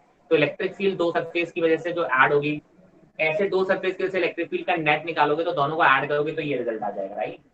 तो मेटल शीट या मेटल प्लेट है तो सिग्मा बाय एप्सिलॉन नॉट हो जाता है, और सिंपली लिखा है यूनिफॉर्मली चार्ज इनफाइनाइट शीट लिखा है तो आप बोलोगे sir that will be equal to sigma by 2 epsilon. I hope this is very clear. इसमें कहीं कोई दिक्कत नहीं होनी चाहिए, अगर कोई दिक्कत है तो आप पूछ सकते हो।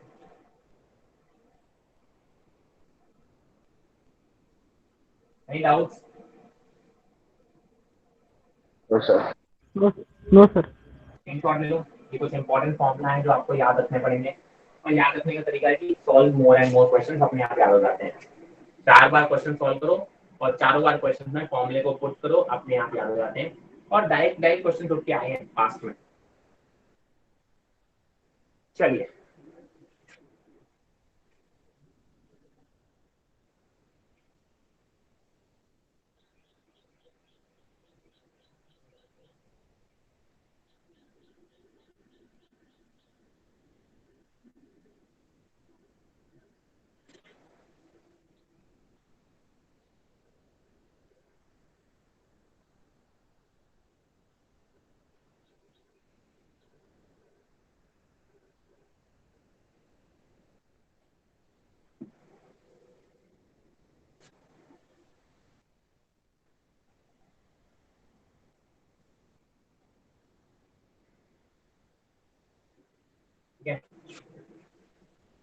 नाउ मैं कुछ छोटी छोटी बातें रह गई, मैंने कहा गॉस लॉ के कुछ एग्जांपल देख लेते हैं। मैंने कहा सर देखो ये ट्यूब है,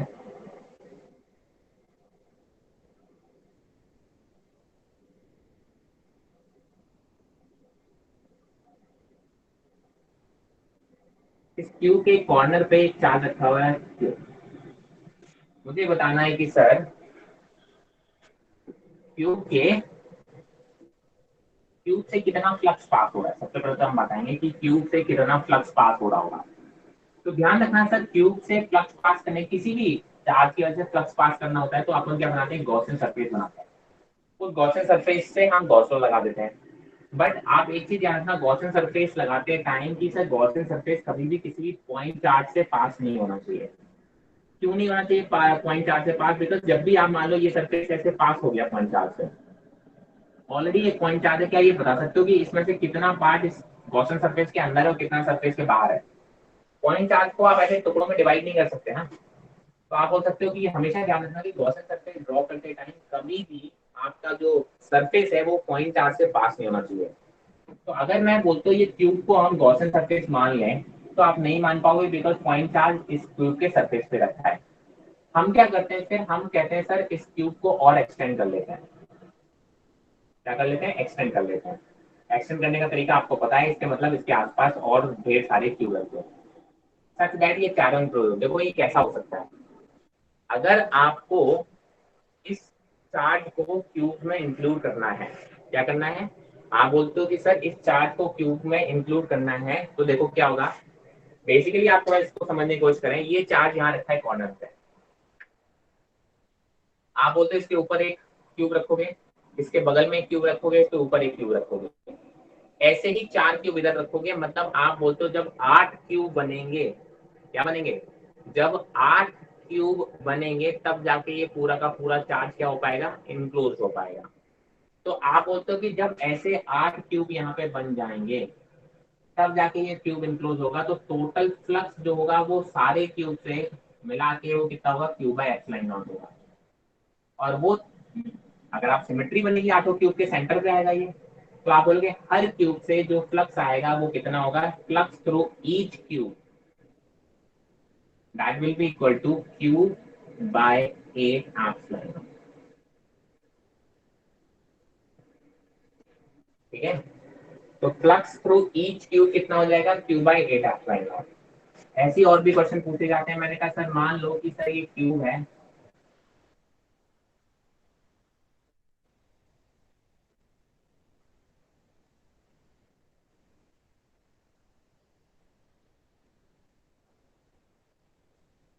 इस क्यूब के सेंटर पे रख दिया यहाँ पे चार्ज, और आपसे फ्लक्स थ्रू ईच फेज पूछा है, फ्लक्स थ्रू ईच फेज पूछा है।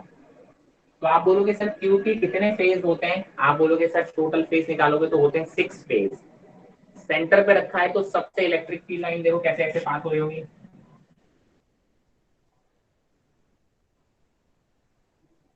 ऐसी पास हो रही होगी। हर फेज से इक्वल लाइंस पास हो रही होंगी, तो आप बोलोगे हर फेज से लिंक्ड फ्लक्स कैसा होगा? सेम होगा। तो आप बोलोगे हर फेज की बात करें तो जो कितना टोटल, आप बोलोगे कितना है? अगर यहाँ पे स्मॉल क्यू रखा हुआ है तो टोटल फ्लक्स कितना है? टोटल क्यू टोटल अगर फ्लक्स टोटल अगर निकालोगे तो that will be equal to Q by epsilon not. और आप बोल दो कि हर फेज से बराबर का फ्लक्स निकल रहा है, तो एक फेज से कितना हो जाएगा? आप बोलोगे जो टोटल का फ्लक्स है उसका 6 टाइम्स, 1/6 टाइम्स, तो that will be equal to Q by 6 epsilon not. ठीक है, तो इस टाइप के कई सारे क्वेश्चन गॉसियन सरफेस पे बेस बन जाते हैं। इसमें कोई डाउट हो पूछो, एल्स आगे बढ़ सकते हैं।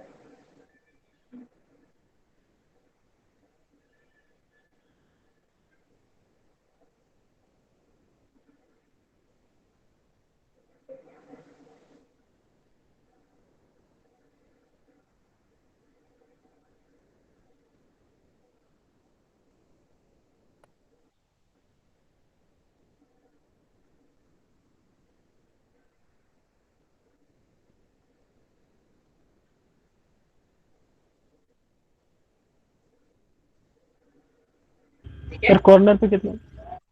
कोई डाउट है? No sir, no sir. चलो, तो एक लास्ट इस टॉपिक का एक लास्ट जो चीज है जो आप बोलते हो उसको भी पढ़ लेते हैं, फिर चैप्टर की हम बात करेंगे। ये चैप्टर तो हो गया खत्म। तो लास्ट चीज क्या जरा देखते हैं। मैंने कहा सर अगर हम किसी भी डाइपोल को, इलेक्ट्रिक डाइपोल को एक यूनिफॉर्म फील्ड में रखेंगे तो क्या होगा? इलेक्ट्रिक फील्ड में रखेंगे तो क्या होगा? Electric dipole in uniform electric field. ठीक है, तो द थिंग इज कि सर यूनिफॉर्म इलेक्ट्रिक फील्ड का मतलब हो गया equal space parallel straight lines, ये एक यूनिफॉर्म इलेक्ट्रिक फील्ड हो गया। अगर हमने एक डाइपोल को रख दिया यहाँ पे, देखो ये प्लस क्यू है और ये माइनस क्यू है, मेकिंग एन एंगल थीटा। अब एक चीज ध्यान रखो कि किसी भी इलेक्ट्रिक फील्ड में अगर एक क्यू चार्ज रखते हो तो उस पर जो फोर्स लगता है वो लगता है क्यू इंटू ई। अगर एक इलेक्ट्रिक फील्ड में Q चार्ज रखते हो तो उस पर फोर्स लगता है Q इंटू ई। अगर ये Q पॉजिटिव है तो इलेक्ट्रिक फील्ड की डायरेक्शन में फोर्स लगता है, और अगर Q नेगेटिव है तो इलेक्ट्रिक फील्ड के जस्ट ऑपोजिट फोर्स लगता है। इस चीज का आपको ज्ञान होना चाहिए। मैंने कहा सर अगर अब मैं बात करूं इस डाइपोल पे टोटल फोर्स कितना लग रहा होगा, तो आप बोलोगे इस प्लस Q पे तो फोर्स लग रहा होगा, इधर लग रहा होगा, वो फोर्स लग रहा होगा Q इंटू ई। यूनिफॉर्म इलेक्ट्रिक फील्ड है, आप बोलोगे सर यहाँ पे इलेक्ट्रिक जो लग रहा होगा वो लग रहा होगा Q इंटू ई इस डायरेक्शन में। तो टोटल फोर्स अगर मैं डाइपोल पे निकालूं तो डाइपोल पे दो इक्वल एंड ऑपोजिट फोर्स लग रहे होंगे, तो नेट फोर्स कितने होंगे? 0।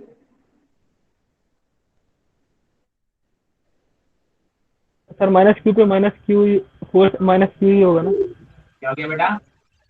सर माइनस बेटा क्यू चार्ज माइनस का मतलब होता है डायरेक्शन, मैंने ऑलरेडी डायरेक्शन इधर की तरफ दिखा दी है ना। मैग्नीट्यूड तो Q इंटू ई अच्छा रहेगा बेटा। ओके सर, फोर्स स्केलर है। डायरेक्शन मैंने अलग से बना रखी है ना। ठीक है, मैग्नीट्यूड वाइज तो दोनों सेम रहेंगे। मैंने कहा डायरेक्शन इक्वल एंड ऑपोजिट है तभी तो फोर्स की वैल्यू नेगेटिव हो जाएगी। लेकिन ये तभी होगा जब इलेक्ट्रिक फील्ड यूनिफॉर्म होगी। अगर इलेक्ट्रिक फील्ड यूनिफॉर्म नहीं होगी, मान लो तो यहाँ पे इलेक्ट्रिक फील्ड कुछ और आती, यहाँ पे कुछ और आती, तो फोर्स बैलेंस होते इसकी कोई गारंटी नहीं। तो क्वेश्चन में कई बार आपको ऐसे पूछ लिया जाएगा, एक डाइपोल को इलेक्ट्रिक फील्ड में रखा है तो बताओ उस पर नेट फोर्स कितना आएगा? आंख बंद करके 0 बोल दोगे। इलेक्ट्रिक फील्ड में आपको अगर रखा है तो फोर्स 0 आएगा, इसकी कोई गारंटी नहीं है। Until unless electric field is uniform, तो ही आप बोलोगे नेट फोर्स कितना आएगा? 0 आएगा। अब अगर आप देखो ये नेट फोर्स 0 तो है, ये दो इक्वल ऑपोजिट पैरेलल फोर्सेस हैं जो कि कपल बनाते हैं। अगर आपको याद हो रोटेशन हमने पढ़ा था कपल, और कपल जहाँ पे भी बन रहा होगा वहाँ पे रोटेशन होता है बॉडी का। क्या होता है? बॉडी का रोटेशन होता है। तो यहाँ पे रोटेशन हो रहा होगा मतलब टॉर्क लग रहा होगा। अच्छा, अगर इस डाइपोल का डाइपोल मूवमेंट बोलेंगे तो वो इस डायरेक्शन में होगा, और उसकी वैल्यू कितनी होगी? P equal to Q into E, Q into 2 है। सॉरी, ये डिस्टेंस कितनी है? 2 है। माइनस से प्लस Q की तरफ होता है डाइपोल मूवमेंट, उसका है Q इंटू 2। अब अगर मैं टॉर्क निकालने जाऊं तो इस पे जो टॉर्क लग रहा होगा, वो टॉर्क देखो, ये फोर्स इसको इधर की डायरेक्शन में घुमाने की कोशिश कर रहा है, और ये वाला फोर्स इसको इधर की डायरेक्शन में घुमाने, मतलब दोनों एक ही डायरेक्शन में घुमाने की कोशिश कर रहा है। तो इसकी टेंडेंसी इधर की तरफ घूमने की है। तो जो टॉर्क लग रहा होगा वो लग रहा होगा P E sine theta, P E cos theta, sine theta. आप इसको ऐसे बोल सकते हो, जो टॉर्क लग रहा होगा वो पी क्रॉस ई के बराबर होता है। ठीक है, इस टॉर्क की वजह से बॉडी क्या होने वाली होगी? रोटेट होने वाली होगी, मतलब बॉडी की टेंडेंसी होगी रोटेट होना। अब अगर मैं बोलूं इस थीटा की वैल्यू को अगर मैं 0 रख दूं, थीटा 0 हो जाएगा, मतलब ये कैसा रखा है? ये डाइपोल भी ऐसा रखा हुआ है, इलेक्ट्रिक फील्ड भी ऐसी है। तो आप बोलोगे सर उस केस में टॉर्क भी 0 हो जाएगा। फोर्स तो 0 हो गई, आप बोलोगे टॉर्क भी 0 हो जाएगा। इस चीज को भी ध्यान रखेंगे। अगर आपने बोला है थीटा की वैल्यू 0 लिख लो या 180 डिग्री लिख लो, टॉर्क की वैल्यू कितनी जाने वाली है? 0। मतलब या तो डाइपोल आपने पैरेलल रख दिया या डाइपोल एंटी पैरेलल रख दिया इलेक्ट्रिक फील्ड के, तो टॉर्क भी नहीं लगेगा, बिकॉज साइन 0 और साइन 180 दोनों ही कितने होते हैं? 0 होते हैं। So that will happen when an electric dipole will be placed in uniform electric field. तो ये कुछ बातें हैं जो आपको याद रखने वाली हैं। इसमें अगर किसी को कोई डाउट है तो पूछ सकता है। Any doubts?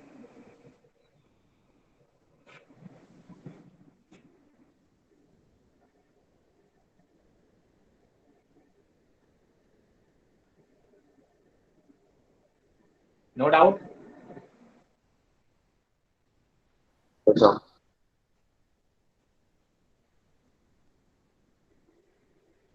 चलो फिर स्क्रीनशॉट ले लो, फिर आगे बढ़ते हैं। तो ये चैप्टर की हमने सारी बातें कर ली। पहला चैप्टर इसको एनसीईआरटी का बोलते हैं, direct electric charges and fields. Sir blur आ रहा है पूरा। नहीं, अब ठीक है सर, अब ठीक है। आपके एंड पर होगा बेटा। अब ठीक है सर। ओके, मेरे एंड पे होता है, मेरे को पता चल जाना है। Don't worry.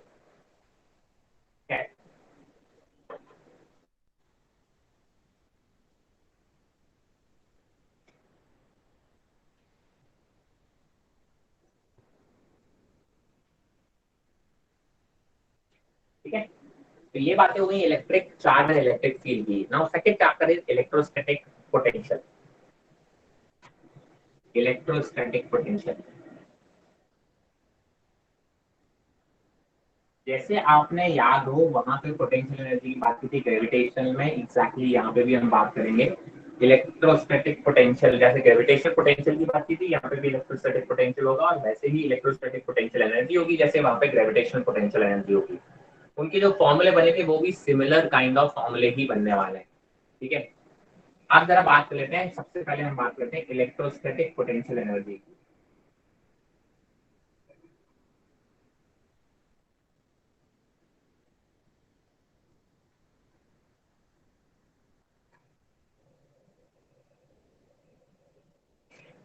अगर दो पॉइंट चार्जेस को आपस में आप पास पास लाके रखते हो by separated distance by small R, तो आप बोलोगे सर पहले तो पोटेंशियल एनर्जी का फॉर्मूला क्या होता है आपको पता होना चाहिए, that is equal to work done by external force. यही होता है जो बेसिक फंडा होता है, change in potential energy equal to work done by external force और negative of the work done by conservative force. ये तो बेसिक डेफिनेशन होती है जो कि हमने वर्क एनर्जी एंड पावर में पढ़ रखी है, एंड इसी का यूज हमने ग्रेविटेशन वाले चैप्टर में भी किया था, और इसी का यूज हम यहाँ पे भी करेंगे कि सर जब भी दो चार्जेस हैं, जब भी ये जो दो चार्जेस हैं उनको इनफाइनाइट डिस्टेंस से लाके यहाँ रखा गया होगा, तो work done by the external force in bringing the two charges from infinite distance to this point, आप बोलते हो कि सर जो वर्क डन किया गया होगा वही इनके पोटेंशियल एनर्जी के फॉर्म में स्टोर हो जाता है। ठीक है, तो वही वर्क डन हमने निकाला होगा, डेरिवेशन किया होगा, और फाइनली जो पोटेंशियल एनर्जी होगा सिस्टम निकल के आती है। हमने यू को कहाँ माना है, इनफाइनाइट पे जीरो मान लिया। ठीक है, तो इनफाइनाइट से जब लेके आए तो डेल्टा यू क्या हो जाएगा, you final minus U initial, इसी को तो डेल्टा यू लिखते हो। और आपको मालूम है कि सर इनिशियल को हमने क्या माना है, इनफाइनाइट वाला, U infinite that is equal to zero, तो जो फाइनल पोटेंशियल एनर्जी होगी वही डेल्टा यू के बराबर होगी, उसी को हम यू लिख देते हैं। तो दो जो वैल्यू आती है वो आती है K Q one Q two by R R. Two point charges के कॉम्बिनेशन की जो पोटेंशियल एनर्जी आती है that comes as K Q one Q two by R. इसमें आप ध्यान रखना कि सर इसमें प्रॉपर Q1 और Q2 आपके साइन के साथ आने चाहिए।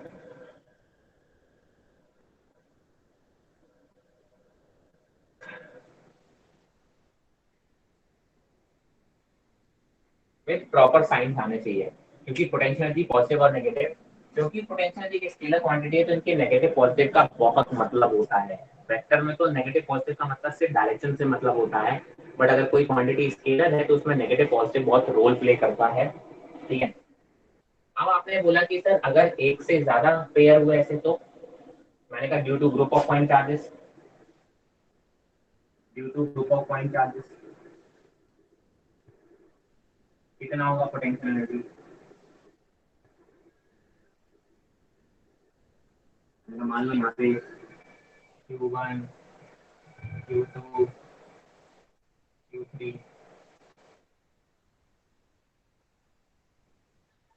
की डिस्टेंस मैंने बोल दिया R12 या R23 और ये R12। अब पोटेंशियल एनर्जी वेक्टर तो है नहीं है, तो आपको वेक्टर सम लेने की जरूरत ही नहीं है। तो आप क्या बोलते हो, इस केस में पोटेंशियल एनर्जी अगर आपको निकालना है तो क्या करोगे, एक एक पेयर पकड़ते जाओ। Q1 Q2 की वजह से जो पोटेंशियल एनर्जी आएगी वो आएगी के Q1 Q2 bye R12। Q1 और Q3 की वजह से पोटेंशियल एनर्जी आएगी वो आएगी के Q1 Q3 bye R13 plus Q2 Q3 की वजह से पोटेंशियल एनर्जी आएगी वो आएगी के Q2 Q3 बाय R23। बस ध्यान रखें कोई भी पेयर दो बार नहीं काउंट हो जाए और कोई भी पेयर छूट नहीं जाए। 1 2 के साथ 1 3 के साथ हो गया। अब 2 1 के साथ नहीं रखेंगे क्योंकि 1 2 के साथ ऑलरेडी काउंट हो चुका है, तो 2 का 3 के साथ और 3 अब दोनों बार काउंट हो चुका है। तो जितने भी इंडिविजुअल पेयर्स बनेंगे और उनकी जो पोटेंशियल एनर्जी बनेगी, उनकी पोटेंशियल एनर्जी को सिंपली आप साइन के साथ, प्रॉपर साइन के साथ, अगर पॉजिटिव है तो पॉजिटिव, नेगेटिव है तो नेगेटिव ऐड कर दोगे, तो आप बोल सकते हो एक ग्रुप की वजह से आपकी जो भी potential energy I group of point charges की वजह से, वो आप इस तरीके से फाइंड आउट कर पाओगे। अब क्या होगा, मैं क्वेश्चन दे दूंगा यहाँ पे 2 कूलम लग गया, यहाँ -3 कूलम लग गया, यहाँ 3 कूलम लग गया, 1 डिस्टेंस 1 मीटर 2 मीटर 3 मीटर दे देंगे और आपको एक क्वेश्चन बना के दे देंगे, तो ये आप कर पाओगे। ठीक है, आई होप इसमें कहीं कोई दिक्कत नहीं होगी। Any doubt? Same as that of gravitational भी ऐसा ही चल रहा था। ग्रेविटेशन अगर आपने पढ़ा हुआ है तो एग्जैक्टली कुछ ऐसा ही चल रहा था। तो ग्रेविटेशन वाला चैप्टर अगर आपने रिवाइज किया हुआ है तो आप प्रॉपरली कर पाओगे, इसमें कहीं कोई दिक्कत नहीं होगी। कोई डाउट है तो आप पूछ सकते हो, नहीं तो स्क्रीनशॉट लेकर अपना दो।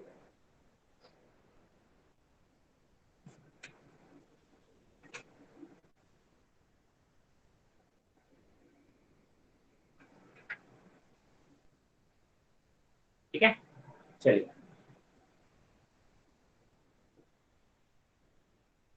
ये भी ध्यान रखें, डेल्टा यू का मतलब होता है you final minus U initial. ठीक है, अगर आप एक पॉइंट से दो पॉइंट के बीच में, यहाँ एक इलेक्ट्रिक फील्ड है, इसमें एक पॉइंट से दो पॉइंट के बीच में, तो यहाँ पोटेंशियल एनर्जी अलग होगी, यहाँ पोटेंशियल एनर्जी अलग होगी। यहाँ से यहाँ पे अगर आप लाओगे वर्कडन कितना होगा, तो आप बोलोगे work done by external force is equal to U final minus U initial.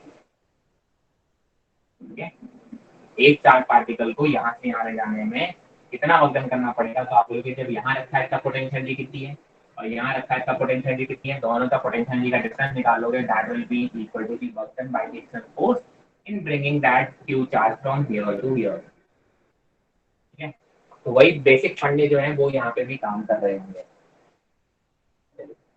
क्या हुआ, कोई दिक्कत आ रही है किसी को? स्क्रीन क्लियर है सबको? है क्लियर नहीं है स्क्रीन? सर क्लियर है। तो फिर सबने नो नो नो नो क्यों लिख रखा है? चलो क्वेश्चन कुछ और जाता है, आंसर कुछ और देते हो।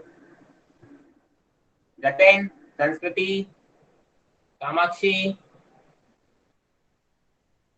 आपको स्क्रीन क्लियर नहीं है क्या? बाकी लोगों को क्लियर आ रही है बेटा?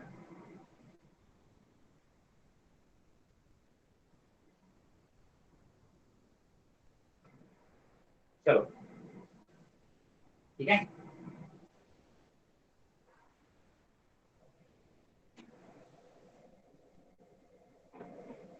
Now we are going to talk about electrostatic potential. Potential क्या होता है? पोटेंशियल और पोटेंशियल एनर्जी का डिफरेंस आपको पता ही है।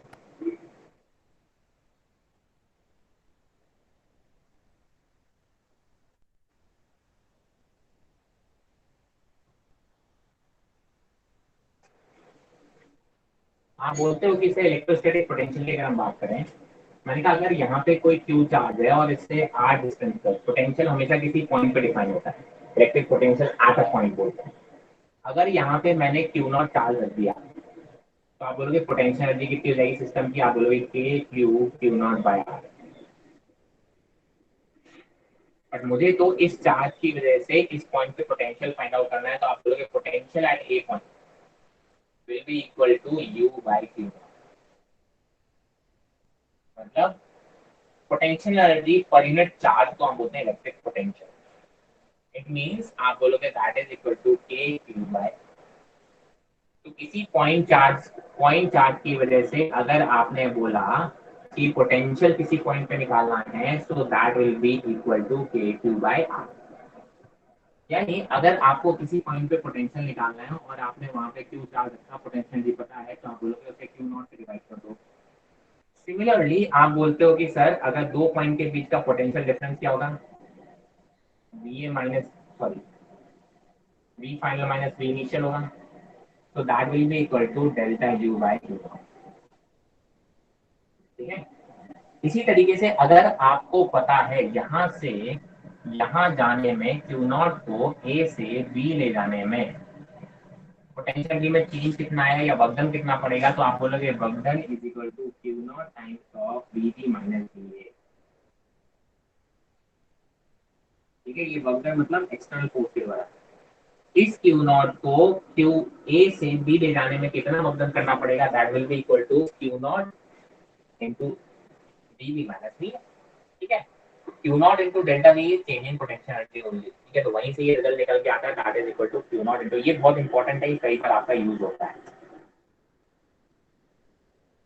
ठीक है, अब मैंने कहा सर ये तो बेसिक डेफिनेशन हो गई इलेक्ट्रोस्टैटिक पोटेंशियल की। यहाँ से कोई अगर इलेक्ट्रोस्टैटिक पोटेंशियल की आपसे अगर कोई बुक पूछे तो बेसिकली क्या हो जाएगा, एसआई यूनिट क्या हो जाएगी सर, एसआई यूनिट हो जाएगी आपकी जूल पर कूलम, और किसी को आप वोल्ट बोल देते हो। ठीक है, मैंने कहा सर अब हमें निकालना है electric potential, electrostatic potential due to an electric dipole, due to an electric dipole.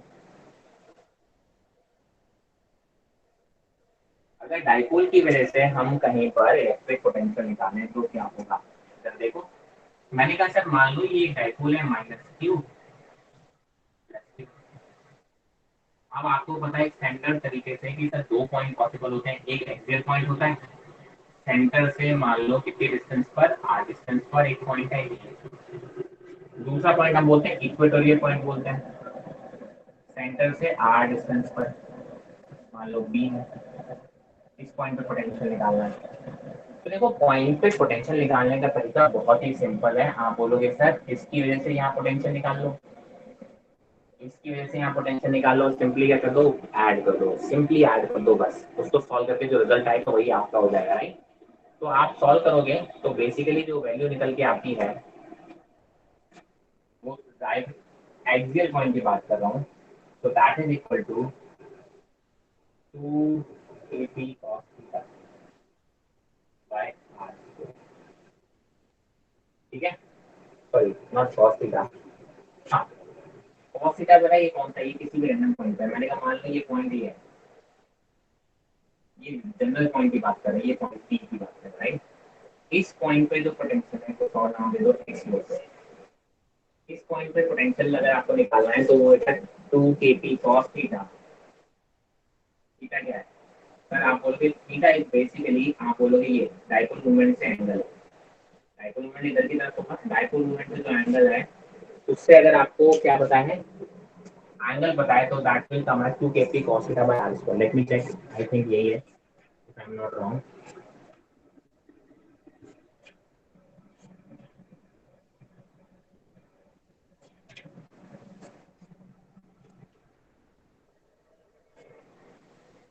Dipole dipole dipole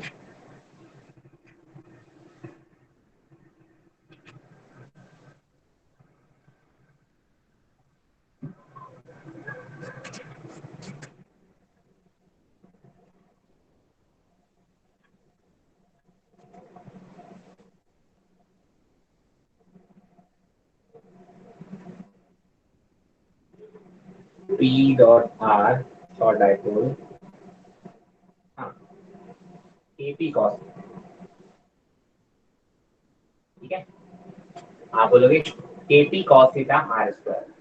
अब अगर मुझे डिस्टेंस कितनी R, अगर मैंने बोला ये पॉइंट मेरा यहाँ आ गया तो थीटा की वैल्यू कितनी हो जाएगी, 0। अगर थीटा की वैल्यू 0 रख दो, मतलब इस पॉइंट की बात हो रही है, तो आप बोलोगे बी एक्सियल की वैल्यू कितनी हो जाएगी, आप बोलोगे cos 0 इज 1 तो हो जाएगा KP बाय R स्क्वायर। अगर ये वाला पॉइंट इधर लेके आओ -2 की साइड आ जाएगा, इस पॉइंट की बात कर लो, बी बी पॉइंट दे चुके हैं, सी पॉइंट ले लो, यहाँ पे अगर आप पोटेंशियल निकालने जाओगे एक्सियल पॉइंट ही है, बट यहाँ पे वैल्यू हो जाएगी KP बाय R स्क्वायर, क्योंकि cos 180 इज -1। अगर मैं इस पॉइंट की बात करूँ बी, इस वाले पॉइंट पे एक्सियल पॉइंट पे, अगर इक्वेटोरियल पॉइंट पे अगर हम बात करें तो वैल्यू देखिए कितना जाएगा, 0, बिकॉज थीटा की वैल्यू कितनी हो जाएगी 90 डिग्री और cos 90 होता है 0। तो इक्वेटोरियल पॉइंट पे या इक्वेटोरियल लाइन पे आप किसी भी पॉइंट पे इलेक्ट्रिक डाइपोल की वजह से जो पोटेंशियल निकालते हो तो दैट कम्स एज 0। और एक्सियल पॉइंट पे मैंने आपको बता दिया शॉर्ट डाइपोल की वजह से जो इलेक्ट्रिक फील्ड आता है, पोटेंशियल आता है, वो कितना आता है, वो इतना KP बाय R स्क्वायर अगर वो पॉजिटिव चार्ज की तरफ हो, minus KP by R square अगर वो नेगेटिव चार्ज की तरफ हो। और अगर किसी रैंडम एंगल पे पूछ लिया है कि सर ये पॉइंट है यहाँ से पॉजिटिव चार्ज से, ध्यान रखना ये एंगल हमेशा P से होगा, P की डायरेक्शन से, है ना, पॉजिटिव चार्ज वाली डायरेक्शन से। आपने ऐसा नहीं किया कि यहाँ पे ये एंगल थीटा दे दिया तो वो फिर cos 180 की माइनस थीटा लिखना पड़ेगा। पॉजिटिव चार्ज से अगर थीटा एंगल पर है तो उसका जो जनरल फॉर्मूला आता है वो आता है KP cos theta by R square, ठीक है। where R is the distance of the point from the center of the dipole। जितनी भी डिस्टेंस हमारी मेजर की जाती है वो किससे की जाती है, सेंटर ऑफ डाइपोल से मेजर की जाती है। आई hope this is very clear, इसमें कहीं कोई डाउट है तो पूछ लो, वरना कुछ छोटी छोटी बातें और हम करेंगे, जनरल रिलेशन के बारे में बात करेंगे energy potential and potential difference में। चलिए, कोई डाउट?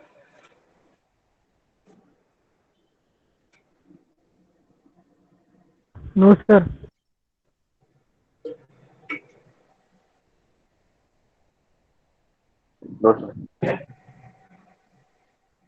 कुछ जनरल बातें और कर लेते हैं।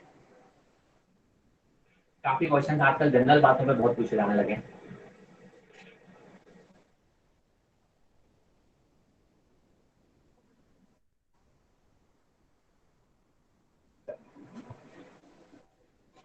मैंने बोला कि सर डेल्टा यू जो होता है that is equal to work done by external force, that is equal to negative of the work done by, यहाँ पे कंजर्वेटिव फोर्स कौन सा है, इलेक्ट्रिक फोर्स है,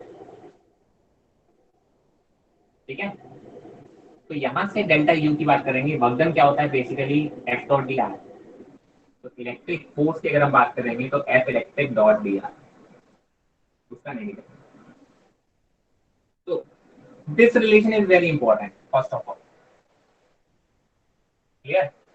अगर कोई इलेक्ट्रिक फील्ड तुमको पता है, इस इलेक्ट्रिक फील्ड में कितना फोर्स लग रहा है, तो आपको पता है सर इलेक्ट्रिक फील्ड में जो फोर्स लगता है that is equal to Q E, तो ये रिलेशन ऐसे भी आ जाता है Q E dot D R, ठीक है। तो डेल्टा यू की अगर हम बात करें तो डेल्टा यू आ जाता है माइनस क्यू, बाहर ले लो ई डॉट डी आर, ये रिलेशन भी बहुत इंपॉर्टेंट आ जाता है, ठीक है। अब आपको पता है डेल्टा यू बाई क्यू क्या हो जाता है, वी हो जाता है। तो अगर मुझसे डेल्टा वी पूछता है तो डेल्टा वी में जो रिलेशन आता है वो आता है minus E dot D R, ये बहुत इंपॉर्टेंट है। Delta V equal to minus E dot D R, ठीक है। अब होता क्या है, इससे एक रिलेशन तो ये निकल के आता है E dot is equal to minus D V dot D are.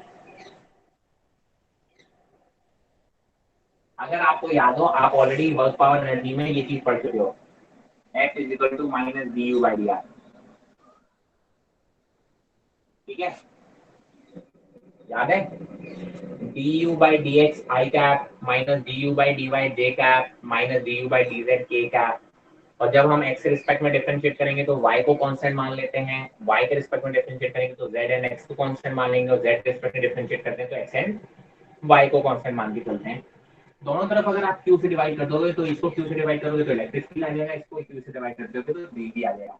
तो सेम तरीके से यहाँ पे भी आपको क्या हो सकता है कि सर एक पोटेंशियल एक फंक्शन दिया होगा और आपको उसको इलेक्ट्रिक फील्ड पूछा जाएगा, तो आप बेसिकली कैसे निकाल सकते हो, वही तरीके से electric field can be written as minus dv by dr dx I cap minus dv by dy j cap minus dv by dz k cap। ये बातें हम ऑलरेडी वर्क पावर एनर्जी में जैसे हमने की थी एग्जैक्टली वैसे क्वेश्चन यहाँ पे भी बन सकते हैं, ठीक है। तो दोबारा से क्वेश्चन नहीं कराना, वर्क पावर एनर्जी हमने वो क्वेश्चन किए हुए हैं, एग्जाम्पल भी किए हैं और फिर हमने डीपीपी में भी किए हुए हैं, तो सेम तरीके से यहाँ पे भी बनेगा। एक दूसरा जरा देखो कि अगर इस इलेक्ट्रिक फील्ड यूनिफॉर्म है,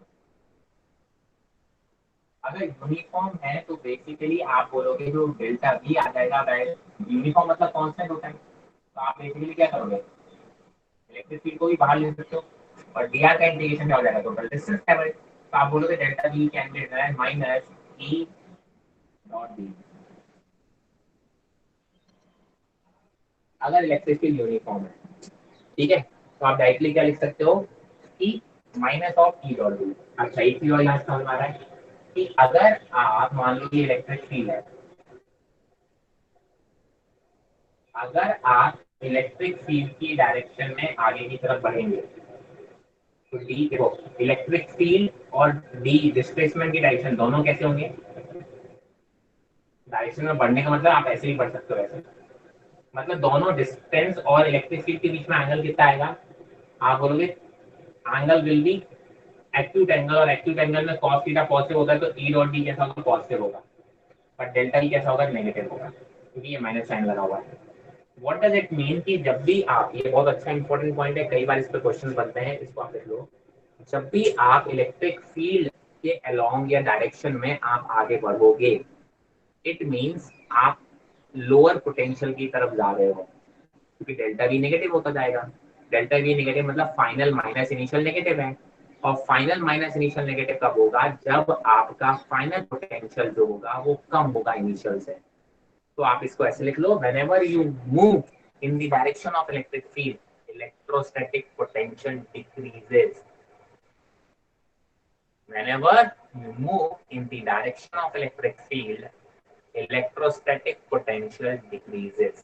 पहला, दूसरा पॉइंट, बाय डिफॉल्ट क्या होता है कि जो पॉजिटिव चार्ज है that moves from higher potential to lower potential. हाँ बोलते हैं, इसलिए यहाँ अगर पॉजिटिव चार्ज छोड़ दोगे तो इलेक्ट्रिक फील्ड की डायरेक्शन में आगे भागता है, बिकॉज हायर पोटेंशियल से लोअर पोटेंशियल की तरफ भागता है। तो आप बोलोगे कि positive charge always moves from higher potential to lower potential, यानी कि in the direction of electric field. But the negative charge moves from lower potential to higher potential, उल्टा चलता है, that's why it moves in the direction opposite to the electric field. तो ये कुछ basic points हैं जिनको आपको अपनी कॉपी में अपनी लैंग्वेज में नोट डाउन करना पड़ेगा, बिकॉज इन पे डायरेक्ट क्वेश्चंस बन जाते हैं। तो आई hope this is very very clear, इसमें कहीं कोई डाउट नहीं है। Any doubts? कोई भी डाउट किसी भी तरीके का? क्लियर है ना ये बात? ठीक है, तो ये कुछ छोटे छोटे पॉइंट्स हैं जिन पे आजकल कंसेप्चुअल क्वेश्चन बन जाते हैं, इसलिए मैंने इन पे बहुत फोकस करने के लिए अलग से पढ़ा देता हूँ मैं ये सब बातें मैं लोग अज्यूम करके चलते हैं कि आपने रिजल्ट्स पढ़े हुए हैं तो आपको आ जानी चाहिए, बट डायरेक्टली दिमाग में रहती है तो क्वेश्चन पढ़ने के बाद कंसेप्ट हिट जल्दी करता है, इसलिए मैं इन पे थोड़ा सा अलग से फोकस कर देता हूँ। और आजकल कंसेप्चुअल क्वेश्चन बहुत पूछे जा रहे हैं। चलिए इसका स्क्रीनशॉट ले लें, फिर अपन आगे बढ़े।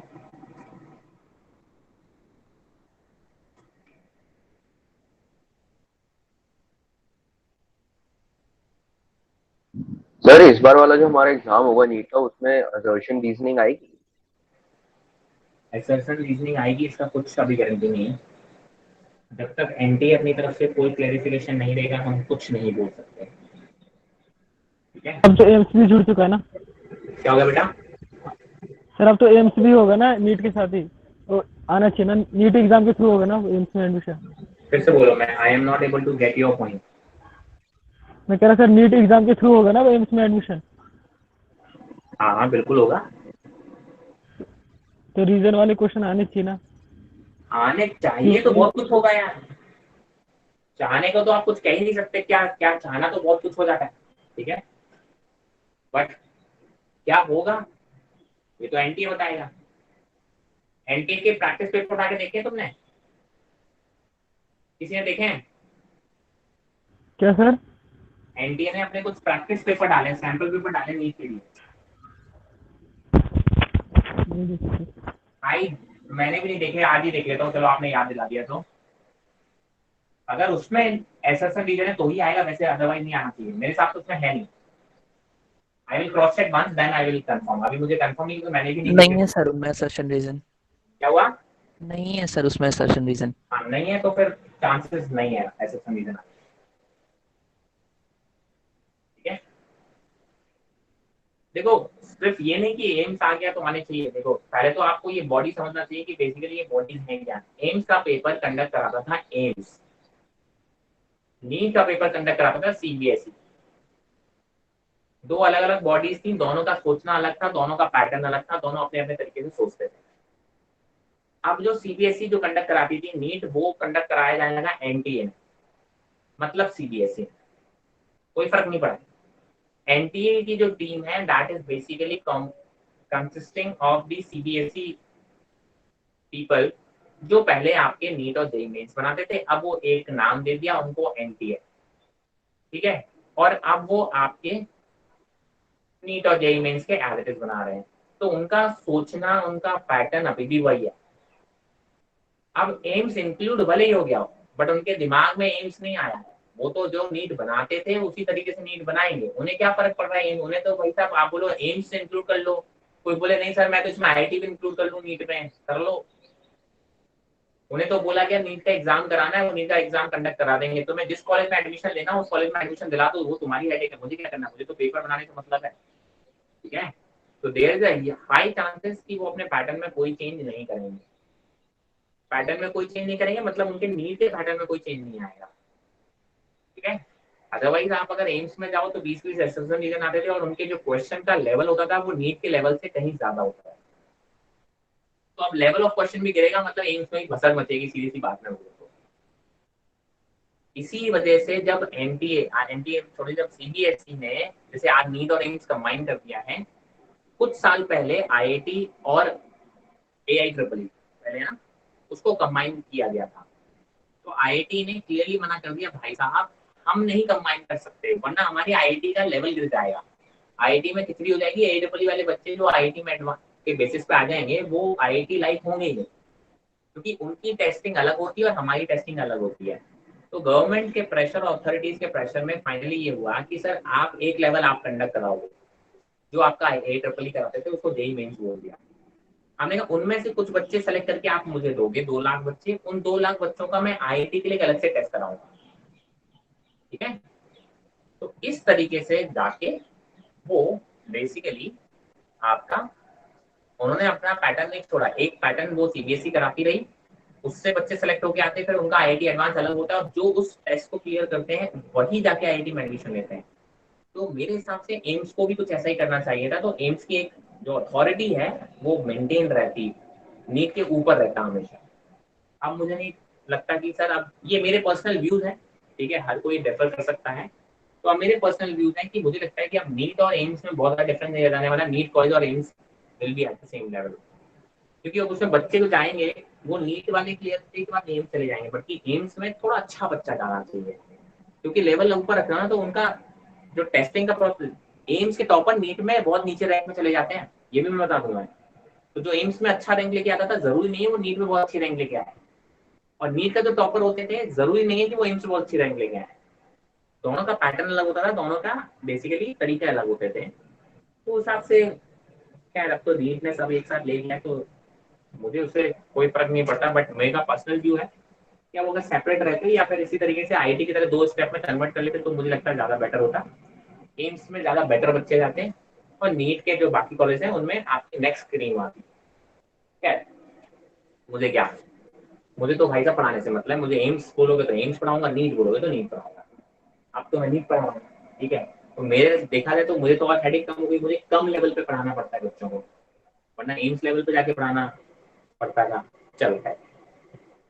इसलिए एम्स के लिए हम अलग से कुछ क्लासेस अलग से लेते थे, हम नीट में कभी कंबाइन नहीं करते थे। और वो भी हम हमेशा बोलते थे बच्चों को, जो प्रमोट करते थे कि भाई साहब अगर आप नीट बहुत अच्छे से कर रहे हो, नीट में सिलेक्शन श्योर कर लिया, तो आप एम्स के लिए तैयारी करो, वरना पहला टारगेट आपका नीट होना चाहिए, ठीक है। कि नीट से आपका क्लैरिटी हो रही है, इसका मतलब आप नीट में तो कहीं ना कहीं आप सिलेक्शन ले लोगे, इतना कॉन्फिडेंस आ गया, तब आप एम्स के बारे में सोचना चालू करो।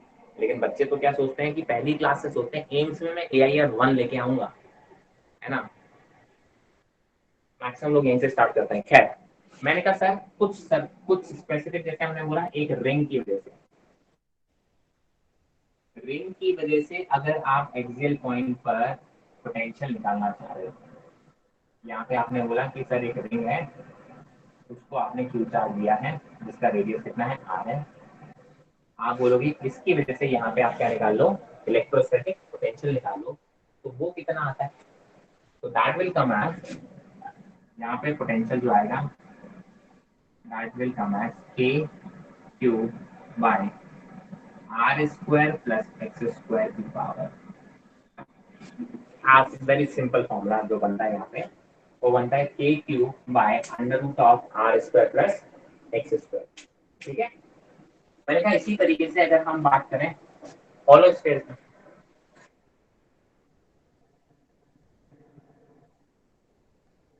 यूनिफॉर्मली चार्ज हॉलो स्फीयर है, हॉलो स्फीयर के लिए भी अलग अलग पॉइंट पे आप बोलोगे, फिर वही बात हो गई, जो चार्ज है वो सरफेस पर रहने वाला है, रेडियस कैपिटल आर है, किसी पॉइंट की बात करनी है जिसकी डिस्टेंस आर है। पहला पॉइंट होगा जब आर की वैल्यू कैपिटल आर होगा, मतलब कहाँ का होगा, ये आउटसाइड होगा। तब जो पॉइंट पे पोटेंशियल होगा वो आप बोलोगे that will be V outside is equal to k cube by small R. मैंने कहा दूसरा पॉइंट ले लो, आप बोलोगे R equal to capital R होगा, मतलब ऑन द सरफेस होगा। आप बोलोगे वी एट सरफेस कितना आ जाएगा, बोलोगे k क्यूब बाय आर। तो मुझे बताएगा इनसाइड कितना होगा, अगर पॉइंट इनसाइड पहुंच गया तो पोटेंशियल कितना होगा। Anyone who can tell this. Sir KQ/R capital आप वाला। बोलोगे सर इनसाइड, आप बोलोगे कितना हो जाएगा k क्यूब बाय आर। जितना सरफेस पर होगा उतना ही हर जगह इनसाइड होगा, ध्यान रखेंगे, दैट्स वेरी इंपॉर्टेंट। बिकॉज अंदर देखो इनफाइनाइट से यहाँ तक जाने में आपको वर्क डन करना पड़ेगा। आप बोलोगे वही वर्क डन एक पॉजिटिव चार्ज के लिए करना पड़ेगा, एक पॉजिटिव यूनिट टेस्ट चार्ज के लिए करना पड़ता है, वही उसका पोटेंशियल कहलाता है। पर यूनिट चार्ज की बात हो रही है, सरफेस तक आने में आपको इतना वजन करना पड़ेगा, सरफेस के अंदर कोई इलेक्ट्रिक फील्ड है ही नहीं, कोई एक्स्ट्रा वजन तो करना नहीं पड़ेगा, तो जो सरफेस तक आने में इतना वजन करना पड़ेगा वही मेरा पोटेंशियल हो गया। इसलिए जो सरफेस पे आएगा वही इनसाइड होगा। और अगर कोई मुझसे इसका ग्राफ बनवाएगा तो क्या बनाओगे आप पोटेंशियल का? सरफेस से लेके सॉरी सेंटर से लेके सरफेस तक कांस्टेंट है और उसके बाद तक इनवर्सली प्रोपोर्शनल टू आर। तो ये आपका पोटेंशियल का ग्राफ बनेगा फॉर हॉलो स्फीयर। ठीक है, सॉलिड स्फीयर की बात कर लेते हैं, स्क्रीनशॉट ले लो इसका, ये वाला स्पेस चाहिए मुझे, मैं सॉलिड स्फीयर की भी बात कर लेता हूँ तुरंत ही तुरंत।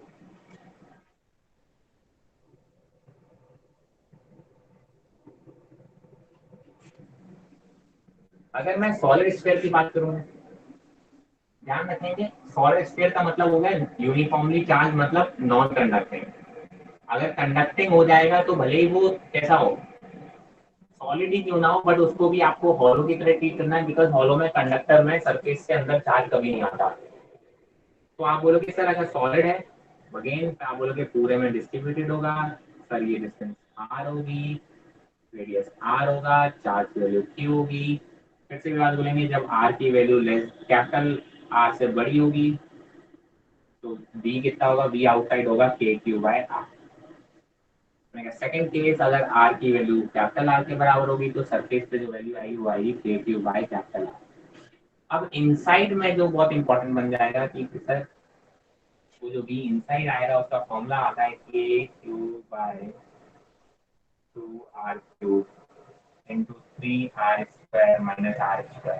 हालांकि ये फॉर्मूला ज्यादा पूछा नहीं जाता तो ज्यादा परेशान नहीं हो उसमें, ठीक है, ये फॉर्मूला आपके बनता है तो ज्यादा पूछा नहीं जाता इस फॉर्मूले को, तो मैं ज्यादा परेशान होने के लिए इसलिए नहीं बोलता।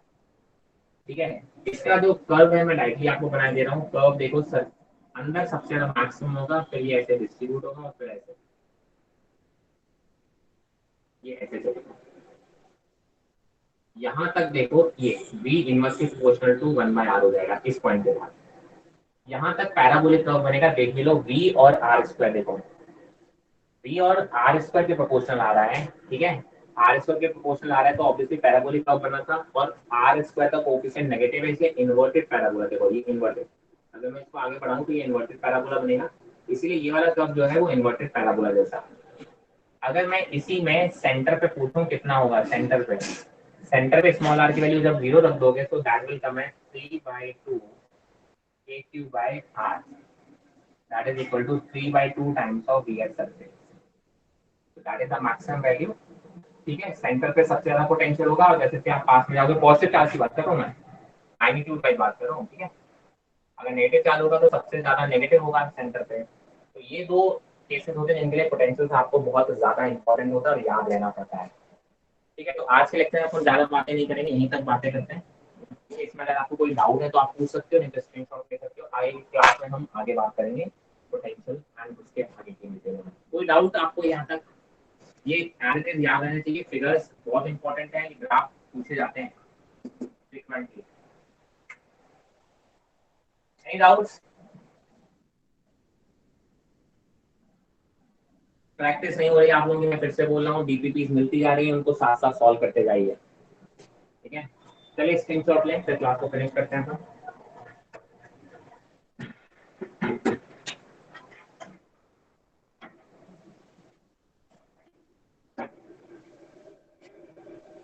चलिए then, thank you everyone. Thank you, sir.